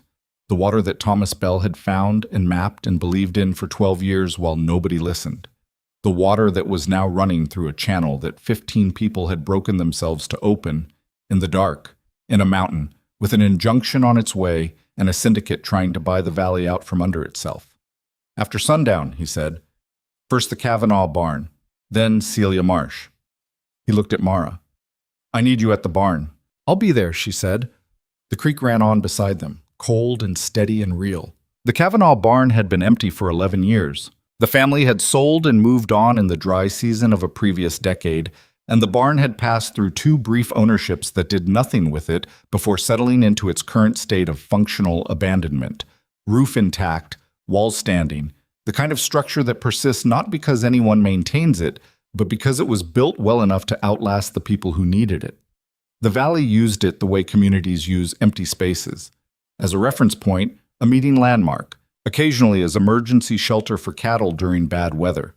It smelled of old hay and cold timber, and the particular dust of a place that hasn't been truly inhabited in a long time. Wyatt arrived 20 minutes early, which was his habit when entering any situation he didn't fully control. He tied his horse at the tree line rather than at the barn post, left his rifle in the scabbard but confirmed its presence with one hand before dismounting, and walked the perimeter of the building once in the fading light before approaching the door.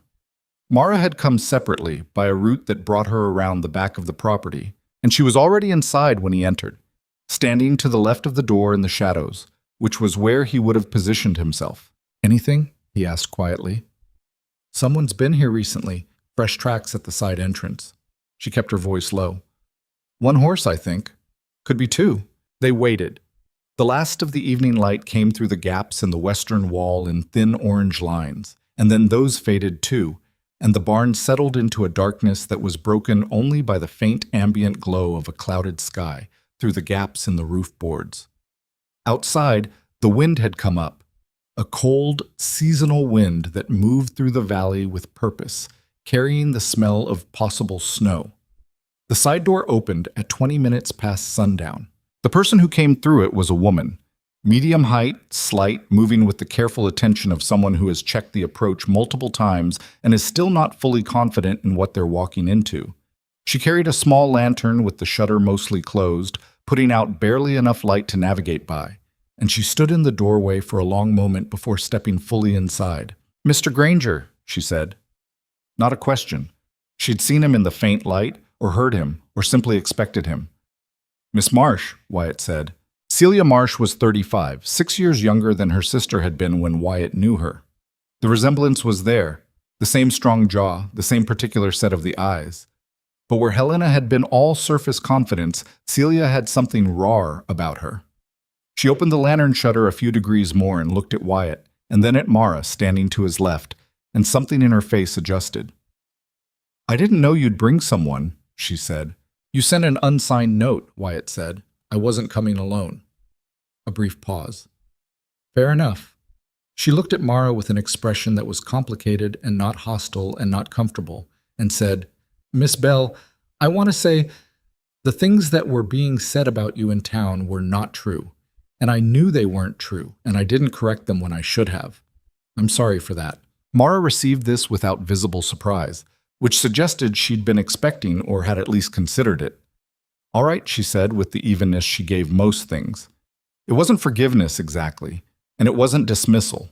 It was acknowledgement, which was honest and which was what the moment actually required. Celia looked back at Wyatt. The lantern threw unsteady light across her face, and she looked tired in the deep way of someone who has been carrying something heavy and is considering whether to put it down. "I owe you more than an apology," she said.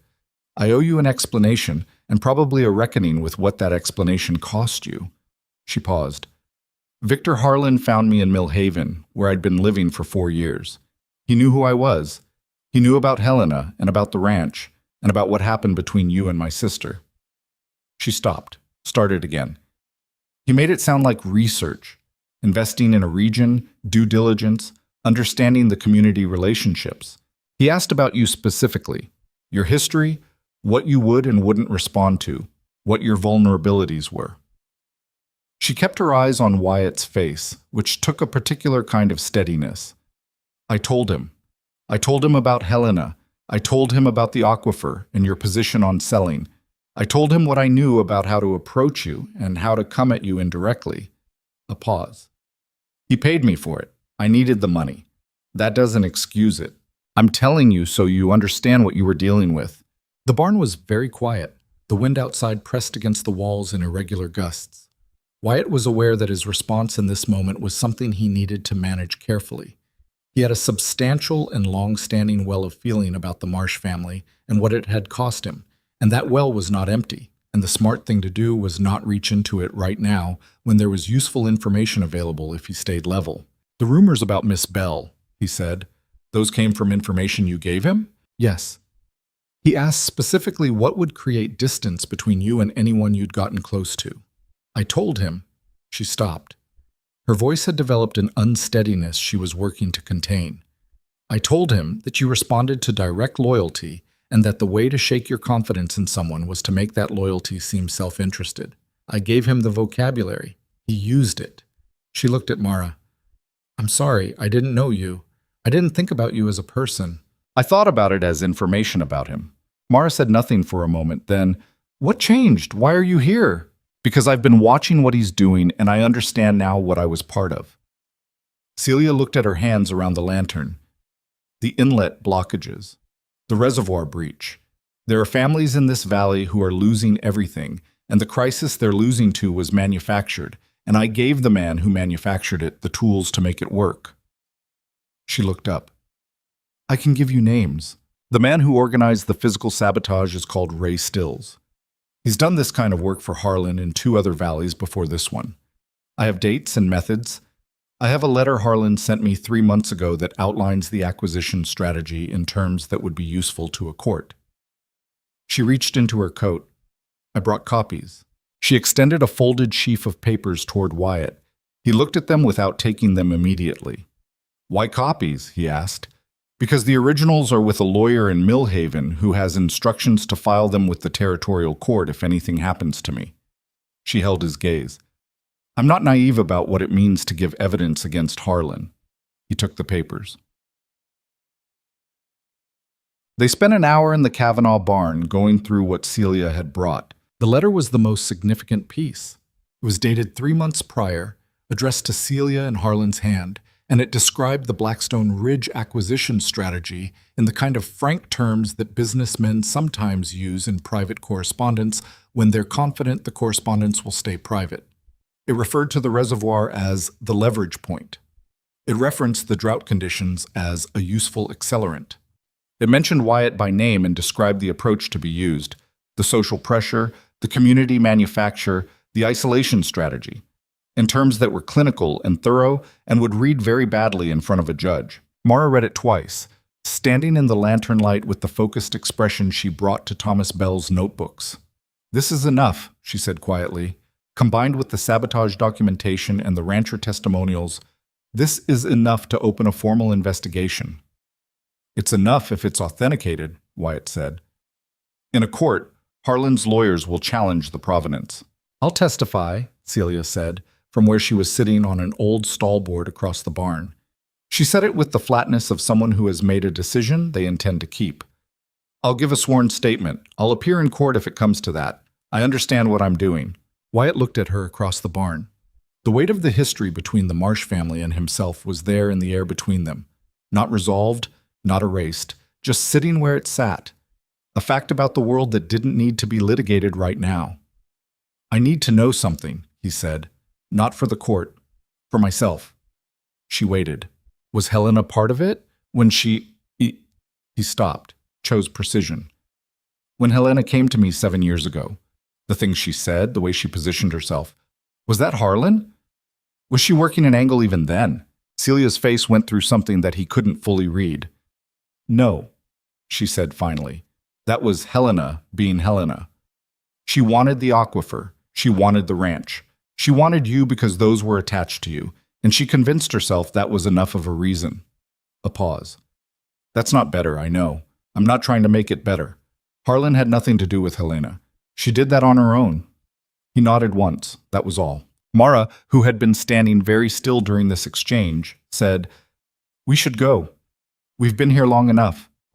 They went to Martin Glover's office that night, all three of them, and Glover read Celia's documents with the close, unhurried attention of a man who understands the weight of paper and what it can do when properly deployed. He asked Celia 3 questions, each more precise than the last, and she answered all 3 without hesitation. Then he sat back and looked at Wyatt with the nearest thing to satisfaction he'd shown since their first meeting. This changes the legal landscape considerably, he said.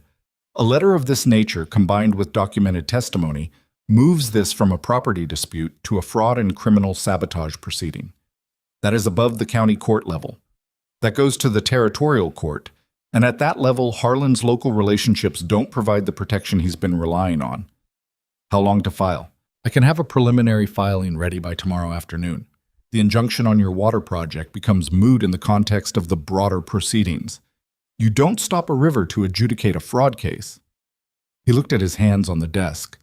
There will be a period before the formal proceedings where Harlan has the opportunity to respond. He may choose to move quickly, to complete transactions he's already negotiating, to move assets, to do things that are harder to undo than to do. What does he need to do that? Wyatt asked. Time. A few days, perhaps. And the ranchers he hasn't yet secured agreements from. Glover looked at him. You need to be visible in this valley tomorrow. Every rancher who is still holding needs to know that the legal situation has shifted and that holding is now the more secure position. After they left Glover's office, standing on the dark main street with the town quiet around them, Celia Marsh said, What do you need from me in the next few days? Wyatt looked at her. The question was genuine. She was offering herself as a resource, not asking for reassurance or accommodation. He thought about Helena, briefly and not helpfully, and set it aside. Stay visible and stay safe, he said. Don't be alone in the valley until this is resolved. He paused. And don't contact Harlan. If he reaches out to you, you tell me. She nodded. She looked like she might say something else, and then didn't, and walked to where she'd tied her horse. He watched her go with the complicated feeling of a man who has just accepted help from a direction he never expected it to come from, and is not sure yet what to do with that. Mara stood beside him. You all right? She asked. Ask me in a week, he said. She almost smiled. Fair enough, Mom. The morning that followed was the kind of morning that Wyatt would remember specifically for years afterward. Not because it was particularly dramatic in itself, but because it was the morning that the valley's weight shifted from one side of the scale to the other, and he could feel it happening in real time. He rode from ranch to ranch on the valley road starting at first light, and he talked to people. This was not his natural mode. He was aware of this, and the awareness made him work harder at it rather than less, because the situation required it, and his comfort was not the relevant consideration. He told people about the water. He told people about the legal proceedings. He told people about the documents and what they demonstrated about the nature of what Harlan had been doing in their valley. Some of the ranchers listened with the careful faces of people who had been uncertain for months and were now recalibrating. Some asked questions, good questions, the practical kind about water rights and legal standing and what happened to the families who had already sold. Wyatt answered what he could and said plainly when he didn't know. And the plainness of not knowing was, he thought, more useful than a confident answer would have been. Nolan Graves was the hardest visit. Graves met him at the fence line of his eastern property with an expression that was equal parts guilt and defensiveness. The face of a man who knows he's done something that had consequences and is not yet sure how to sit with that knowledge. "I know what you're going to say," Graves said. "I'm not here to say anything about the store," Wyatt said. "What happened? Happened." Graves looked at him. The defensiveness adjusted slightly. "The water's really running?" "Running since yesterday morning. Flow rate is good enough to support the valley through a dry season at current reservoir levels." "And the legal situation?" "Harlan is going to have a very difficult week." Wyatt rested his hands on his saddle horn. "I need to ask you something directly, Nolan. Did anyone from Harlan's operation approach you specifically? Ask you to keep watch on the northern road, or to bring up what you saw at the store?" Graves was quiet for a moment that was longer than a man who has nothing to feel bad about would take. "A man came to see me," he said finally, "about 2 weeks ago. Said he worked for a business development firm. Asked whether I'd noticed anything unusual going on at your ranch or along the northern road and whether I'd be willing to keep him informally updated." A pause. "He offered money. Not a lot. Enough to notice." He looked at his own fence post. "I didn't take the money. I just told him I'd keep my eyes open. I thought it was just business interest." "But you knew it wasn't," Wyatt said. Not accusing, stating. "I told myself it wasn't," Graves said, which was honest and which Wyatt respected more than a justification would have been. "The thing at the store. I genuinely thought the valley should know what was being done on its land. I wasn't doing it for him. But I know that's a distinction that might not matter much." "It matters some," Wyatt said. "Not all." He looked at the man across the fence line with the flat honesty that was his most reliable mode. "What you did accelerated the timeline on the mountain work in a way that nearly cost us everything. I want you to understand that." He paused. "But the water is running and the legal case is moving and the valley is going to need everyone in it on the same side for what comes next. That includes you, if you're willing." Graves looked at the sky, at the ground, at the middle distance where decisions live before they become words. "What do you need?" "Your documentation of any contact with Harlan's people. Dates, names, what was said, in writing, for Glover." He waited. "And your word that there's no more of it." "You have both," Graves said. He said it with the particular gravity of a man who means a thing, and knows that meaning it is the beginning of earning it back, not the end. By afternoon, Wyatt had covered 11 properties. Mara had covered 8 more from the other direction, working south from town through the bakery's natural social infrastructure. The morning customers, the women who came in for the afternoon trade, the particular network of information sharing that she navigated with an ease that would have taken Wyatt twice as long and half the effectiveness. They met at Pete's store at 3 in the afternoon and compared notes across Pete's counter while Pete maintained the comfortable pretense of inventory work that he was clearly not doing. 7 of the 11 are solid, Wyatt said. 2 are uncertain. One has a partial agreement with Harlan already. The other is Lester Frayne, and you know Lester. Lester will wait and see which way it goes, Mara said. That's Lester's way. 2 of the 11 are the alderman operations, he continued. South Fork, they've already received an offer and they're close to accepting. The father is 68 and genuinely tired, and the son thinks the money is better than the prospect. He paused. I don't have an argument for people who are genuinely ready to sell. I can tell them the legal situation has changed, but if they want out, that's their right. It is, Mara agreed. She was quiet for a moment. Did you know that old alderman's wife is from the northern quarter originally? Her family ranched there before the consolidation years. She's never talked about selling the way he has. She set down her coffee cup. I'll visit her tomorrow. Pete, who had stopped pretending to do inventory, said, What about the ones who already sold? The first 2 operations from the south end? That depends on what Glover can demonstrate about the nature of the offers, Wyatt said. If the drought conditions were artificially worsened to create the desperation that made those sales happen, if we can show that, then those transactions may be challengeable on grounds of fraudulent inducement.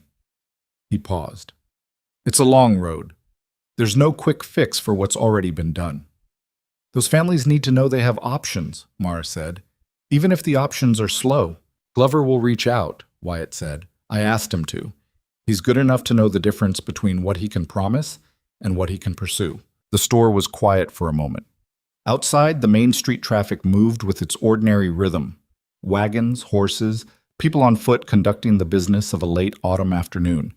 It looked, from the inside of Pete's store, like a completely normal day in a completely normal valley. The kind of day that has no apparent drama because the drama is all below the surface. In the legal offices and the kitchen conversations and the decisions being made at ranch fences across 12 miles of valley floor. The bell above the door rang and Cord Vasquez came in with the expression of a man carrying news. Harlan's men are on the move, what? He said. 3 of them rode out of the hotel an hour ago, heading northeast. Not the valley road, the county road. Northeast, Wyatt repeated. That's toward the ridge, toward the water channel. Yes, Cord's voice was controlled, and one of them was Ray Stills.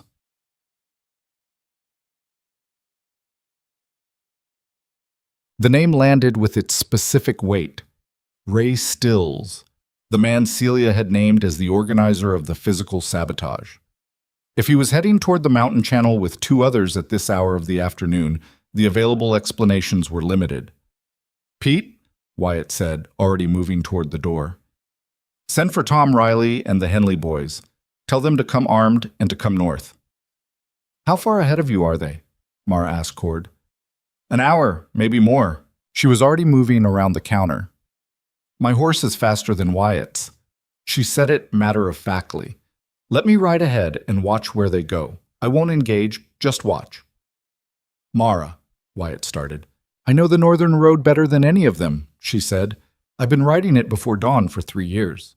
She looked at him with the level directness that he had, over these weeks, come to understand as the face she put on when she had thought something through and arrived at a position she wasn't going to be argued out of.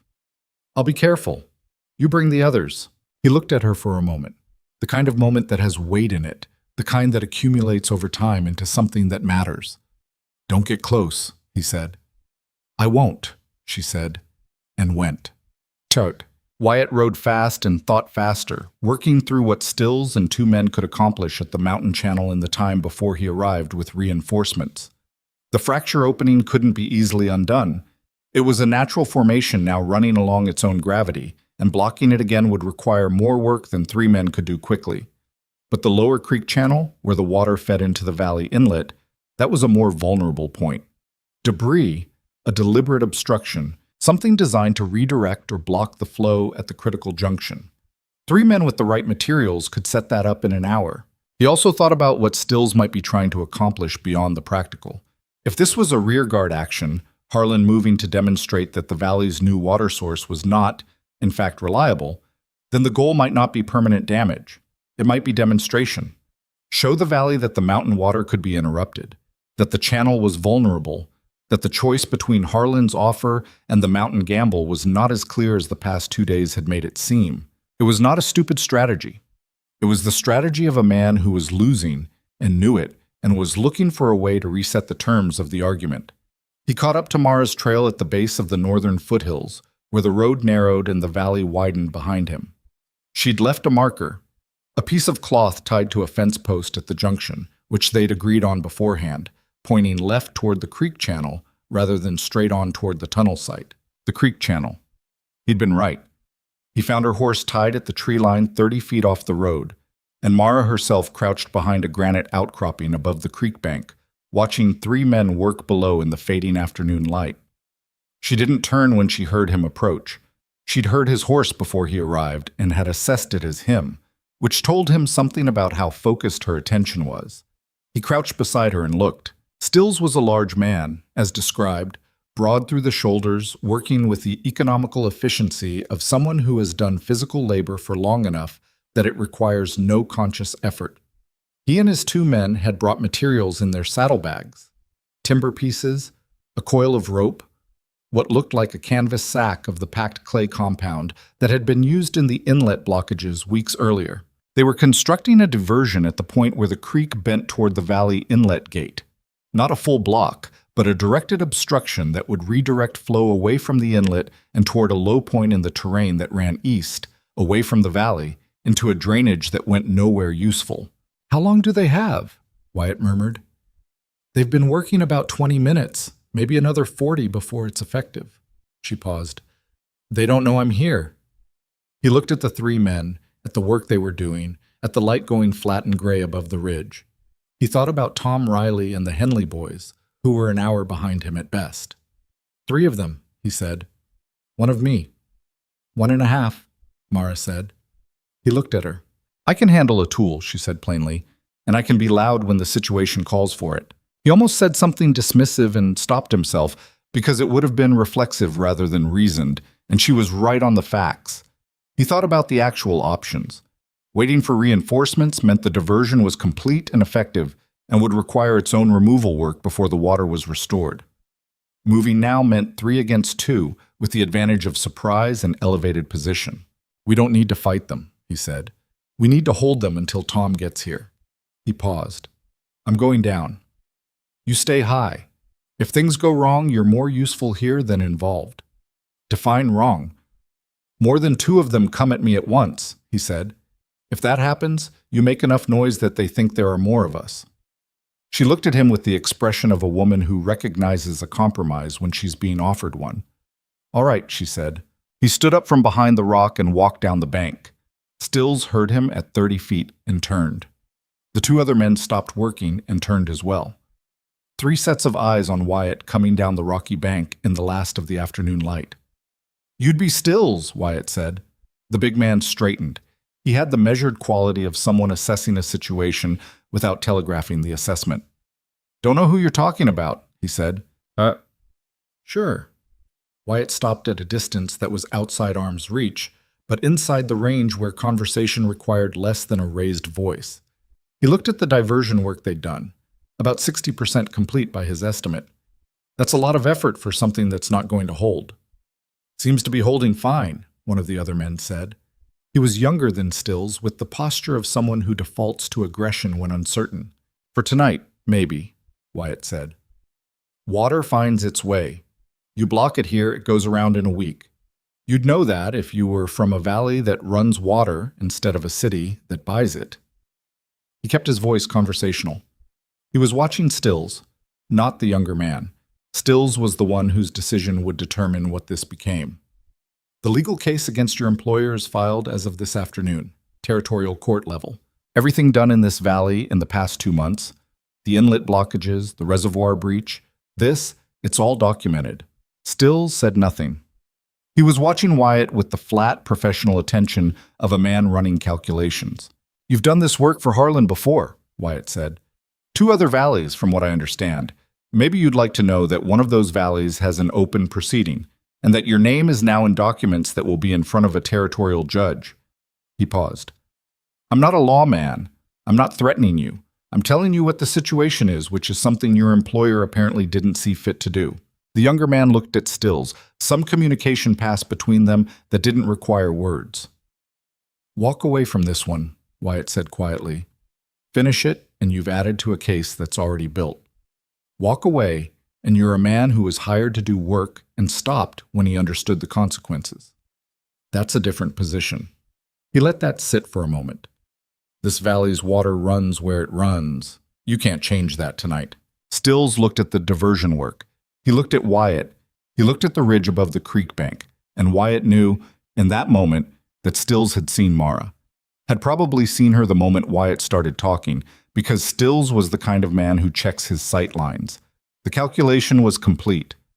Stills picked up the canvas sack that he'd been working from, tied it, and looked at his 2 men. "Leave it," he said. They left it. Wyatt watched them ride south along the creek bank and out of sight, and then he stood alone in the failing light next to a half-built diversion structure that the water was already beginning to work around at the edges, finding the low points, persistent and indifferent to the afternoon's drama. Mara came down from the bank. She looked at the diversion and then at the direction the men had ridden. "That was—" she started.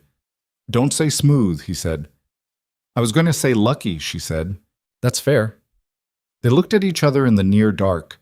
and the tiredness of the past several days was in both their faces, accumulated, bone deep, the kind that doesn't go away with a single night's sleep. But something else was there too, something that had been building through tunnels and legal offices and barn meetings and creek banks and had arrived here at a moment that felt like the pause between one thing and whatever came next. "I need to tell you something," Wyatt said. She waited. This was one of the things about her. She never rushed a person toward what they were trying to say. "The property," he said. "The ranch. The aquifer." He stopped. "If Harlan makes a legal move in the next few days, something targeted at me specifically, some personal action to cloud the title or freeze the assets, I want there to be a secondary owner on record, someone the courts can't reach through me." He looked at her steadily. "I want to transfer control to you, temporarily, until the territorial case is resolved." She was very still. "I know what that looks like," he said. "To the valley, to the people who've been spreading stories about you. It will confirm every rumor that was made up about your intentions." "Yes," she said. "It will. And I'm asking you anyway, because you're the person in this valley whose integrity is beyond question in my mind, and because if Harlan wants to try to take something from me through legal maneuvering, I'd rather it be in the hands of someone who hasn't given him any ammunition." He paused. "You can say no. That's a real option." She looked at the creek running beside them in the darkness, the water that her father had found and believed in, and that was now doing exactly what he'd said it could do. The water that ran through work that 15 people had done together in a mountain because the valley was worth the trouble. "You trust me with your land," she said. It wasn't quite a question. "Yes," he said, without qualification, without the hedge that would have made it safer to say. She was quiet for a long moment. The wind came down from the ridge, cold and steady. The creek talked around the edges of the unfinished diversion structure, finding its way. "All right," she said. "I'll do it." He nodded. There was more he could have said, and less. And what he settled on was the truth, which was, "Thank you." Tom Riley arrived with the Henley boys 20 minutes later, coming fast up the creek road with their rifles out. He pulled up his horse and looked at the abandoned diversion, and at Wyatt and Mara standing beside it, and at the empty direction where 3 men had recently been. "We missed it," he said. "You didn't miss much," Wyatt said. Tom looked at him with the expression of a man who suspects there's more to the story and has decided to let it keep until a better time. "Glover sent word while you were gone," he said. "The territorial court acknowledged the filing. Harlan has been formally notified." He paused. "And Harlan sent a message to Mayor Ellsworth this evening. He's requested a meeting with Valley representatives tomorrow morning." A pause. "All of them, including you." Wyatt looked at the creek running south toward the valley, cold and consistent, doing what water does when you give it a clear path. "Tell him I'll be there," he said. The meeting was held in the Meridian Hotel's main room, which was the largest interior space in Blackstone Ridge and which had been used over the years for town assemblies, contract signings, and at least one wedding reception that people still talked about for the wrong reasons. Victor Harlan had arranged the chairs himself, or had someone arrange them. They were set in a configuration that placed him at one end of the room with his 2 suited men flanking him, and the Valley representatives dispersed across the remaining seats in a way that was designed, consciously or not, to create the impression of an audience rather than a negotiation. Wyatt rearranged his chair before sitting down. It was a small thing, but it was his. There were 14 Valley representatives present, including Mayor Ellsworth, who sat with the careful expression of a man who understands that his role today is to witness rather than lead. Tom Riley was there, and Pete Dawson, and Cord Vasquez, and 6 ranchers whose positions ranged from solidly resistant to genuinely uncertain. Martin Glover sat to Wyatt's left with a leather case on his knee, and the narrow-eyed patience of a man who has read all the relevant documents and knows exactly where this room stands legally. Mara was there too. She sat 2 chairs from Wyatt, not beside him. She'd chosen her position herself, and he understood the choice. She was present as a Valley member, as Thomas Bell's daughter, as the woman whose name was now on the temporary ownership documents for the Granger property, not as Wyatt's anything. On her own terms, which was the only terms she operated on, Harlan opened without preamble, which Wyatt noted as a change from his usual style. The patient, reasonable tone was still present but compressed, The way a man compresses his presentation when he is working against time and knows it. I want to speak honestly with this community, Harlan said. The situation is developed in ways that I believe create an opportunity for resolution that serves everyone's interests. The territorial court filing changes the legal landscape, but it doesn't change the underlying realities this valley faces. He looked around the room with the practiced attention of a man who has made many rooms feel seen. A mountain water source, however encouraging, is subject to seasonal variation and geological uncertainty. The reservoir remains compromised. The valley's long-term water security is not resolved by one good week. It resolved this week, Tom Riley said, which is more than your operation did. Harlan acknowledged this with a slight nod that conceded nothing. My concern is for the families in this valley who have been operating in difficult conditions. I want to offer a modified arrangement, one that addresses the legal concerns raised in the filing while preserving the financial security for families who have chosen to work with us. What arrangement? Glover asked. His voice was professionally flat. We withdraw the injunction request. We release from obligation any rancher who entered a preliminary agreement within the past 60 days. We restructure our interest in the valley to a water management partnership rather than an acquisition model, a cooperative agreement that leaves land ownership in place while creating a shared infrastructure for long-term water security. Harlan paused. We can have documents drafted within 48 hours. The room was quiet for a moment. Wyatt could feel the quality of that quiet, the way some people in it were considering the offer with genuine attention because it was not, on its surface, unreasonable. And because people who have been through 3 months of drought and uncertainty and steadily mounting pressure have a threshold for ongoing difficulty, and Harlan knew exactly where that threshold was. He'd built his whole operation on knowing exactly where that threshold was. You're offering a restructured deal, Wyatt said, because the fraud case cost you more than the restructure does. Harlan looked at him. I'm offering a resolution. You're offering a version of the same acquisition that doesn't require you to complete the court process. Wyatt held his gaze with the particular steadiness of a man who has had 7 years of practice being unreadable when it mattered. The water management partnership puts your organization in a permanent position of infrastructure control in this valley. In 10 years, when the partnership terms are renegotiated, you're negotiating from a position of ownership over the system the valley depends on. The land stays in people's hands and the water doesn't. He paused. That's not a withdrawal, it's a longer timeline. Several people in the room shifted. Glover opened his leather case. The filing submitted to the territorial court yesterday, Glover said, with the calm voice of a man reading from prepared notes, includes documentation of deliberate sabotage of the valley's shared reservoir and irrigation infrastructure, organized by an employee of Harlan Basin Partners. It includes written correspondence demonstrating that the drought conditions were identified as, and I quote, a useful accelerant for a planned acquisition strategy.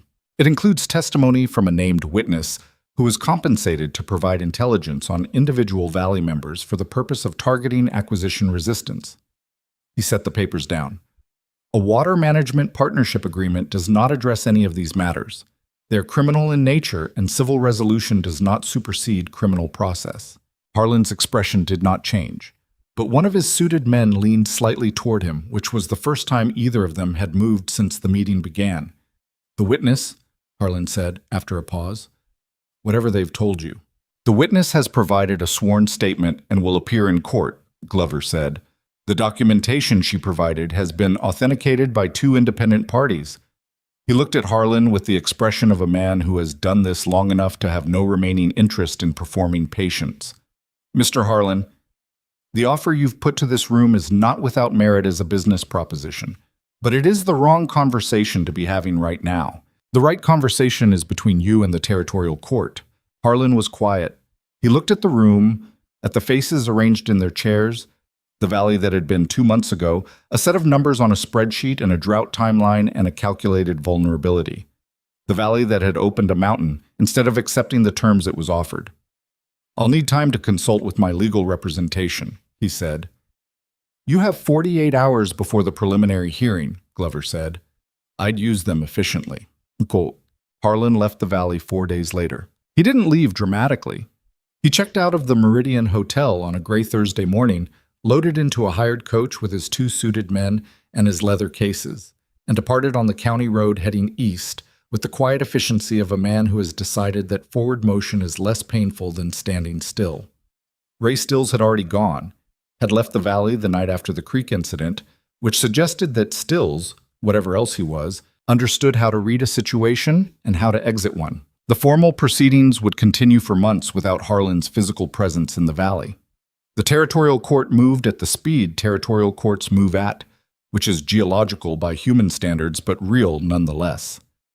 Glover filed and appeared before judges and filed again, and Celia Marsh gave her sworn testimony in a county courthouse on a cold December morning with a composure that Wyatt, who attended, found genuinely affecting. She spoke clearly and specifically and without ornamentation, and when the opposing counsel tried to characterize her as a woman with grievances fabricated from personal animus, she produced the letter, Harlan's letter, with its references to leverage points and useful accelerants, and the question became considerably less interesting to pursue.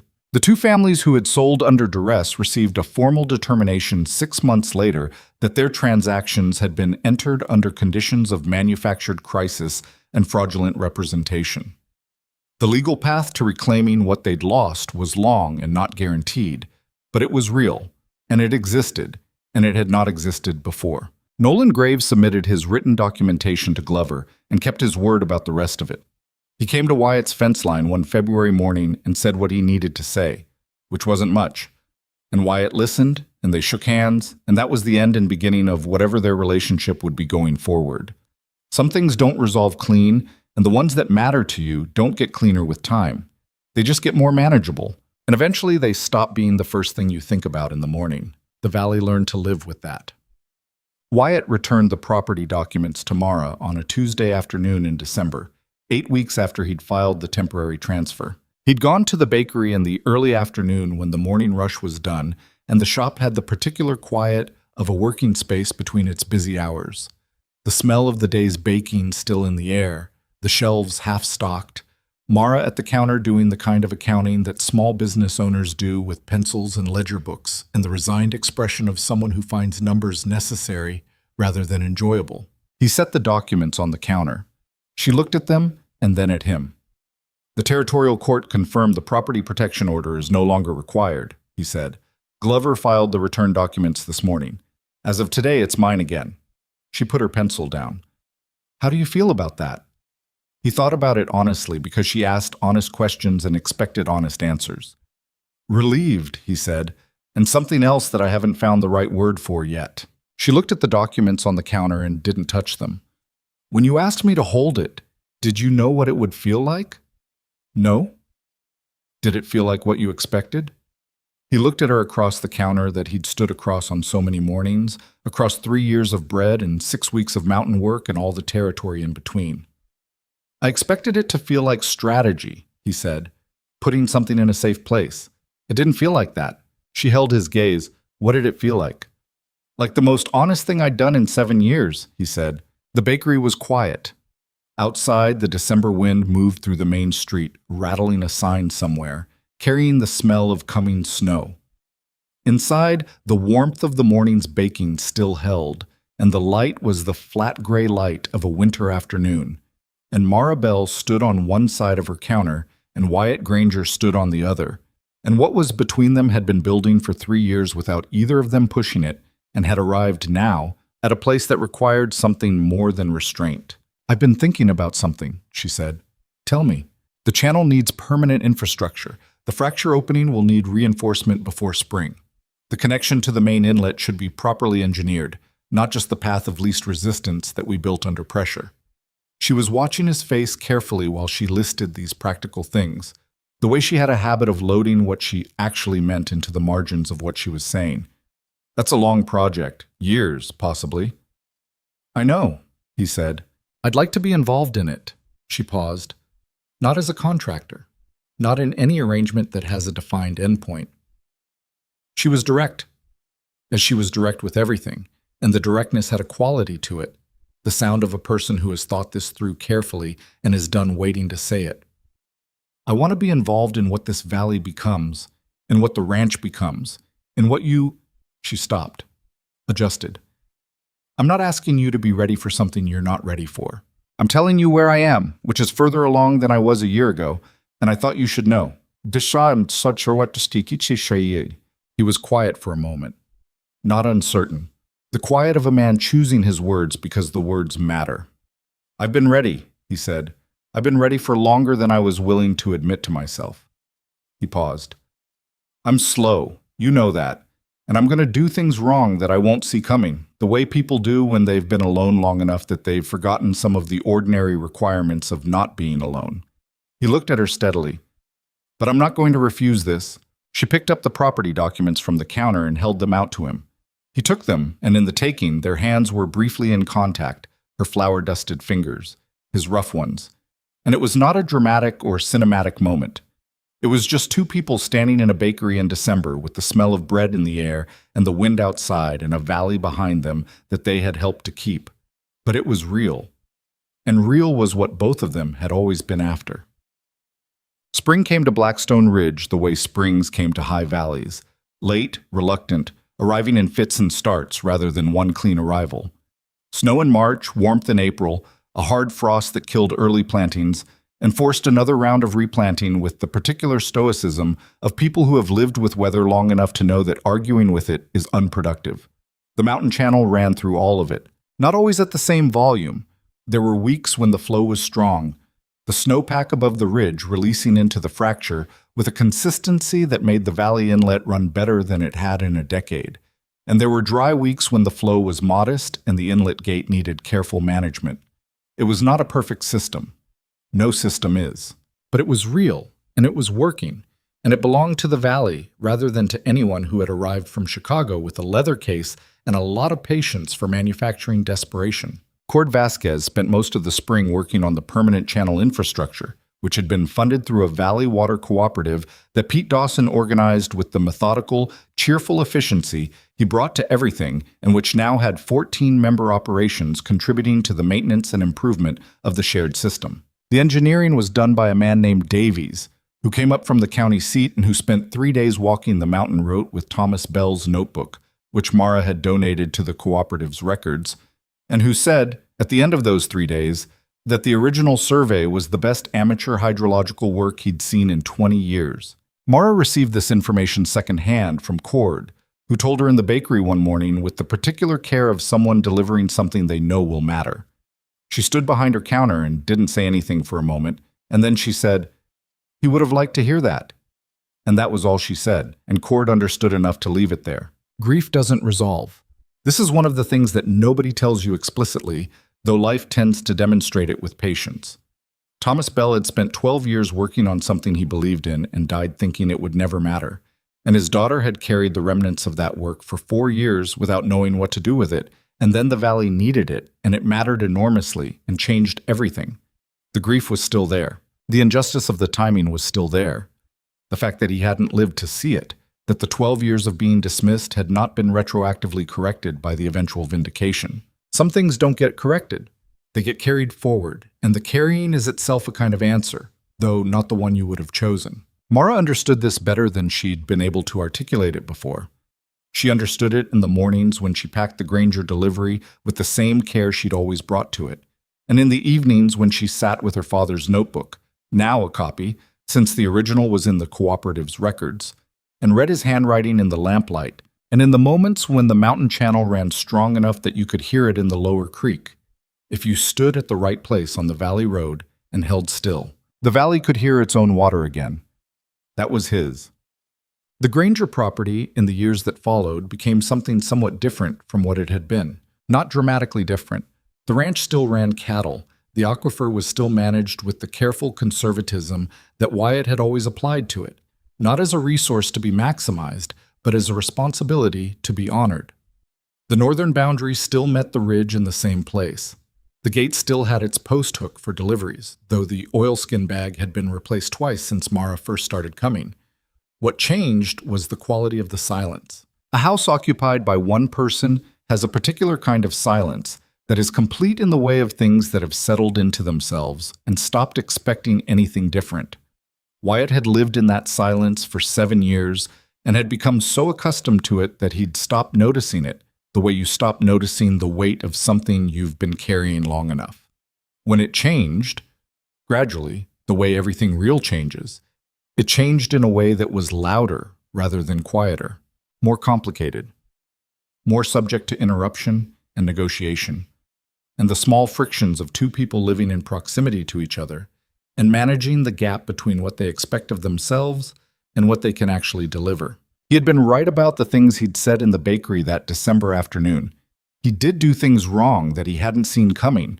He had habits of solitude that had calcified into something harder than habits, and the process of making room was not smooth and was sometimes actively uncomfortable and required more honesty than he was always ready for. There were mornings when Mara's directness cut deeper than she intended, and evenings when his silence communicated something he hadn't meant to communicate. And the repairs took longer than they should have because both of them were, in their own ways, people who had learned to manage on their own and had to unlearn some of that management in order to make space for the other. But they did the work. That was what mattered, in the end. Not that the work was easy, but that they were both willing to do it. That was not a small thing. Most of the difficulties people have with each other are not about the gap being too wide. They're about one or both people deciding the work of crossing it is too expensive. Wyatt and Mara had both spent enough of their lives being told, in various ways, that they weren't worth the effort. Him through betrayal, her through being overlooked, that when they found themselves in the presence of someone who kept showing up anyway, kept doing the work anyway, they recognized it for what it was. Not romance in the easy sense, something more durable than that. You're so nice. Pete Dawson held the Valley Cooperative's first annual meeting in the spring of the second year in the same Meridian Hotel main room where Harlan had held his restructure proposal meeting, which Pete considered a satisfying piece of geography. He opened the meeting with a report on the channel infrastructure, the water levels, the operational status of the 14-member ranches, and the legal update on the ongoing territorial proceedings, which were grinding toward resolution in the slow way of courts everywhere. Mara presented the Water Committee's findings for the year, flow rates, maintenance costs, seasonal projections, with the focus and specificity she brought to everything. When she was done, old Jim Alderman, who was 69 now, and whose wife had indeed been the determining voice in the family's decision not to sell, raised his hand and asked whether the committee had been able to use any of Thomas Bell's additional survey work for the secondary channel planning. "We're working through it," Mara said. "His notes on the secondary route are detailed. We expect to have a proposal ready before the fall meeting." "He was a thorough man," Jim said. He said it with the particular quality of belated recognition, the tone of someone acknowledging a debt that came due too late. "I remember him. Back when he was talking about this, I thought he was—" He stopped. "Well, I was wrong." "Yes," Mara said, not cruelly, just accurately. The room absorbed this.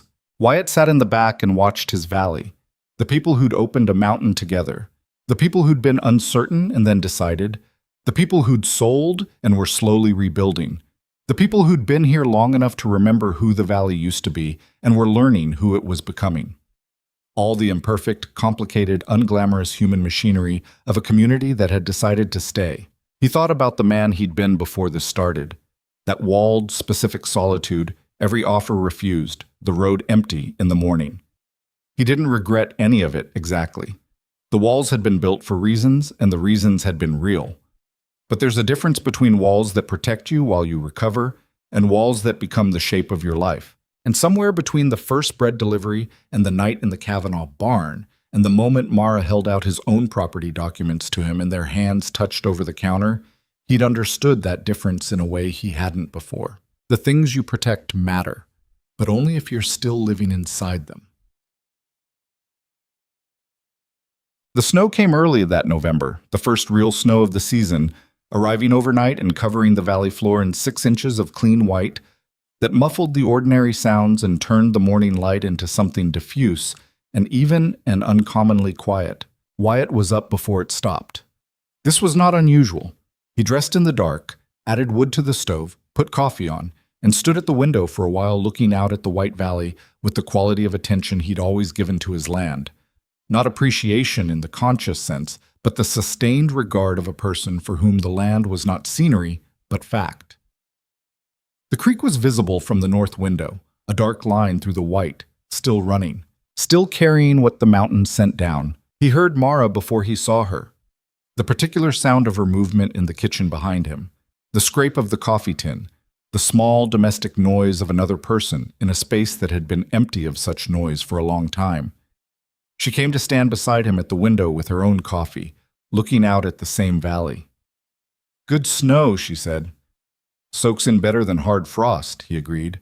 They stood together in the window light and watched the valley for a while, not talking, the way two people can be quiet together when the quiet isn't the absence of something but the presence of something that doesn't require words. The kind of silence that is the opposite of the sealed, settled silence of a house with one person in it, louder in its way, more alive. "I want to ride up and check the fracture site this morning," Mara said, the snow weight on the ledge above the opening. "I was thinking the same thing," he said. "Were you?" "I was also thinking we should take the eastern approach instead of the ledge traverse. In snow." "Yes," she said, without arguing, because it was correct, and she'd been thinking it too. He looked at her profile in the window light. That strong, plain face he'd watched across a gate, and a counter, and a fire, and a barn, and a creek bank, and a dozen ordinary mornings. The face of a woman who had never tried to be anything other than exactly what she was, who had never adjusted herself to be easier to accept or more convenient to overlook, who had simply been consistent and reliable and undemanding, and had let that be enough until it turned out it was more than enough. It was everything. There is a particular kind of love that doesn't announce itself. It doesn't arrive in a moment of revelation or manufacture its own drama. It builds in the way that useful things build, through repeated contact, through the accumulation of ordinary reliability, through the gradual realization that the absence of a thing would leave a shape you wouldn't know how to fill. It doesn't feel like what the stories say it feels like. It feels more like recognizing something that was already true. Wyatt Granger had refused everything for 7 years because he'd learned that gifts came with prices he hadn't agreed to pay. What he hadn't understood then, and understood now, was that the thing Mara Bell had brought to his gate every week for 3 years was not a gift with a price attached. It was simply bread. And then, quietly and without ceremony, it was everything else. "Ready when you are," he said. She set her coffee cup down and went to get her coat.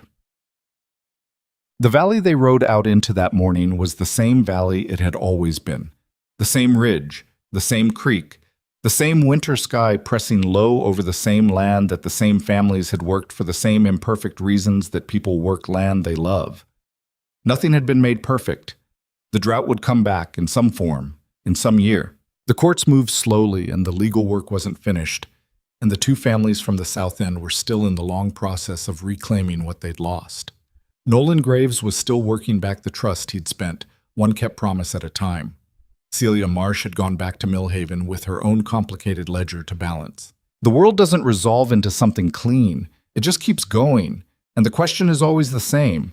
Are you going to keep going with it, or are you going to stop and wait for conditions that will not arrive? What Blackstone Ridge had done, when the conditions were bad enough that stopping seemed like the rational choice, was open a mountain. Not because anyone was certain it would work, not because the outcome was guaranteed, because the valley was worth the trouble, and because a man who'd spent 12 years mapping mountain water had believed that, and because his daughter had carried that belief for 4 more years, and because a community of imperfect people had decided to put their backs to a problem instead of selling it to someone from Chicago. The water flowed, the valley endured.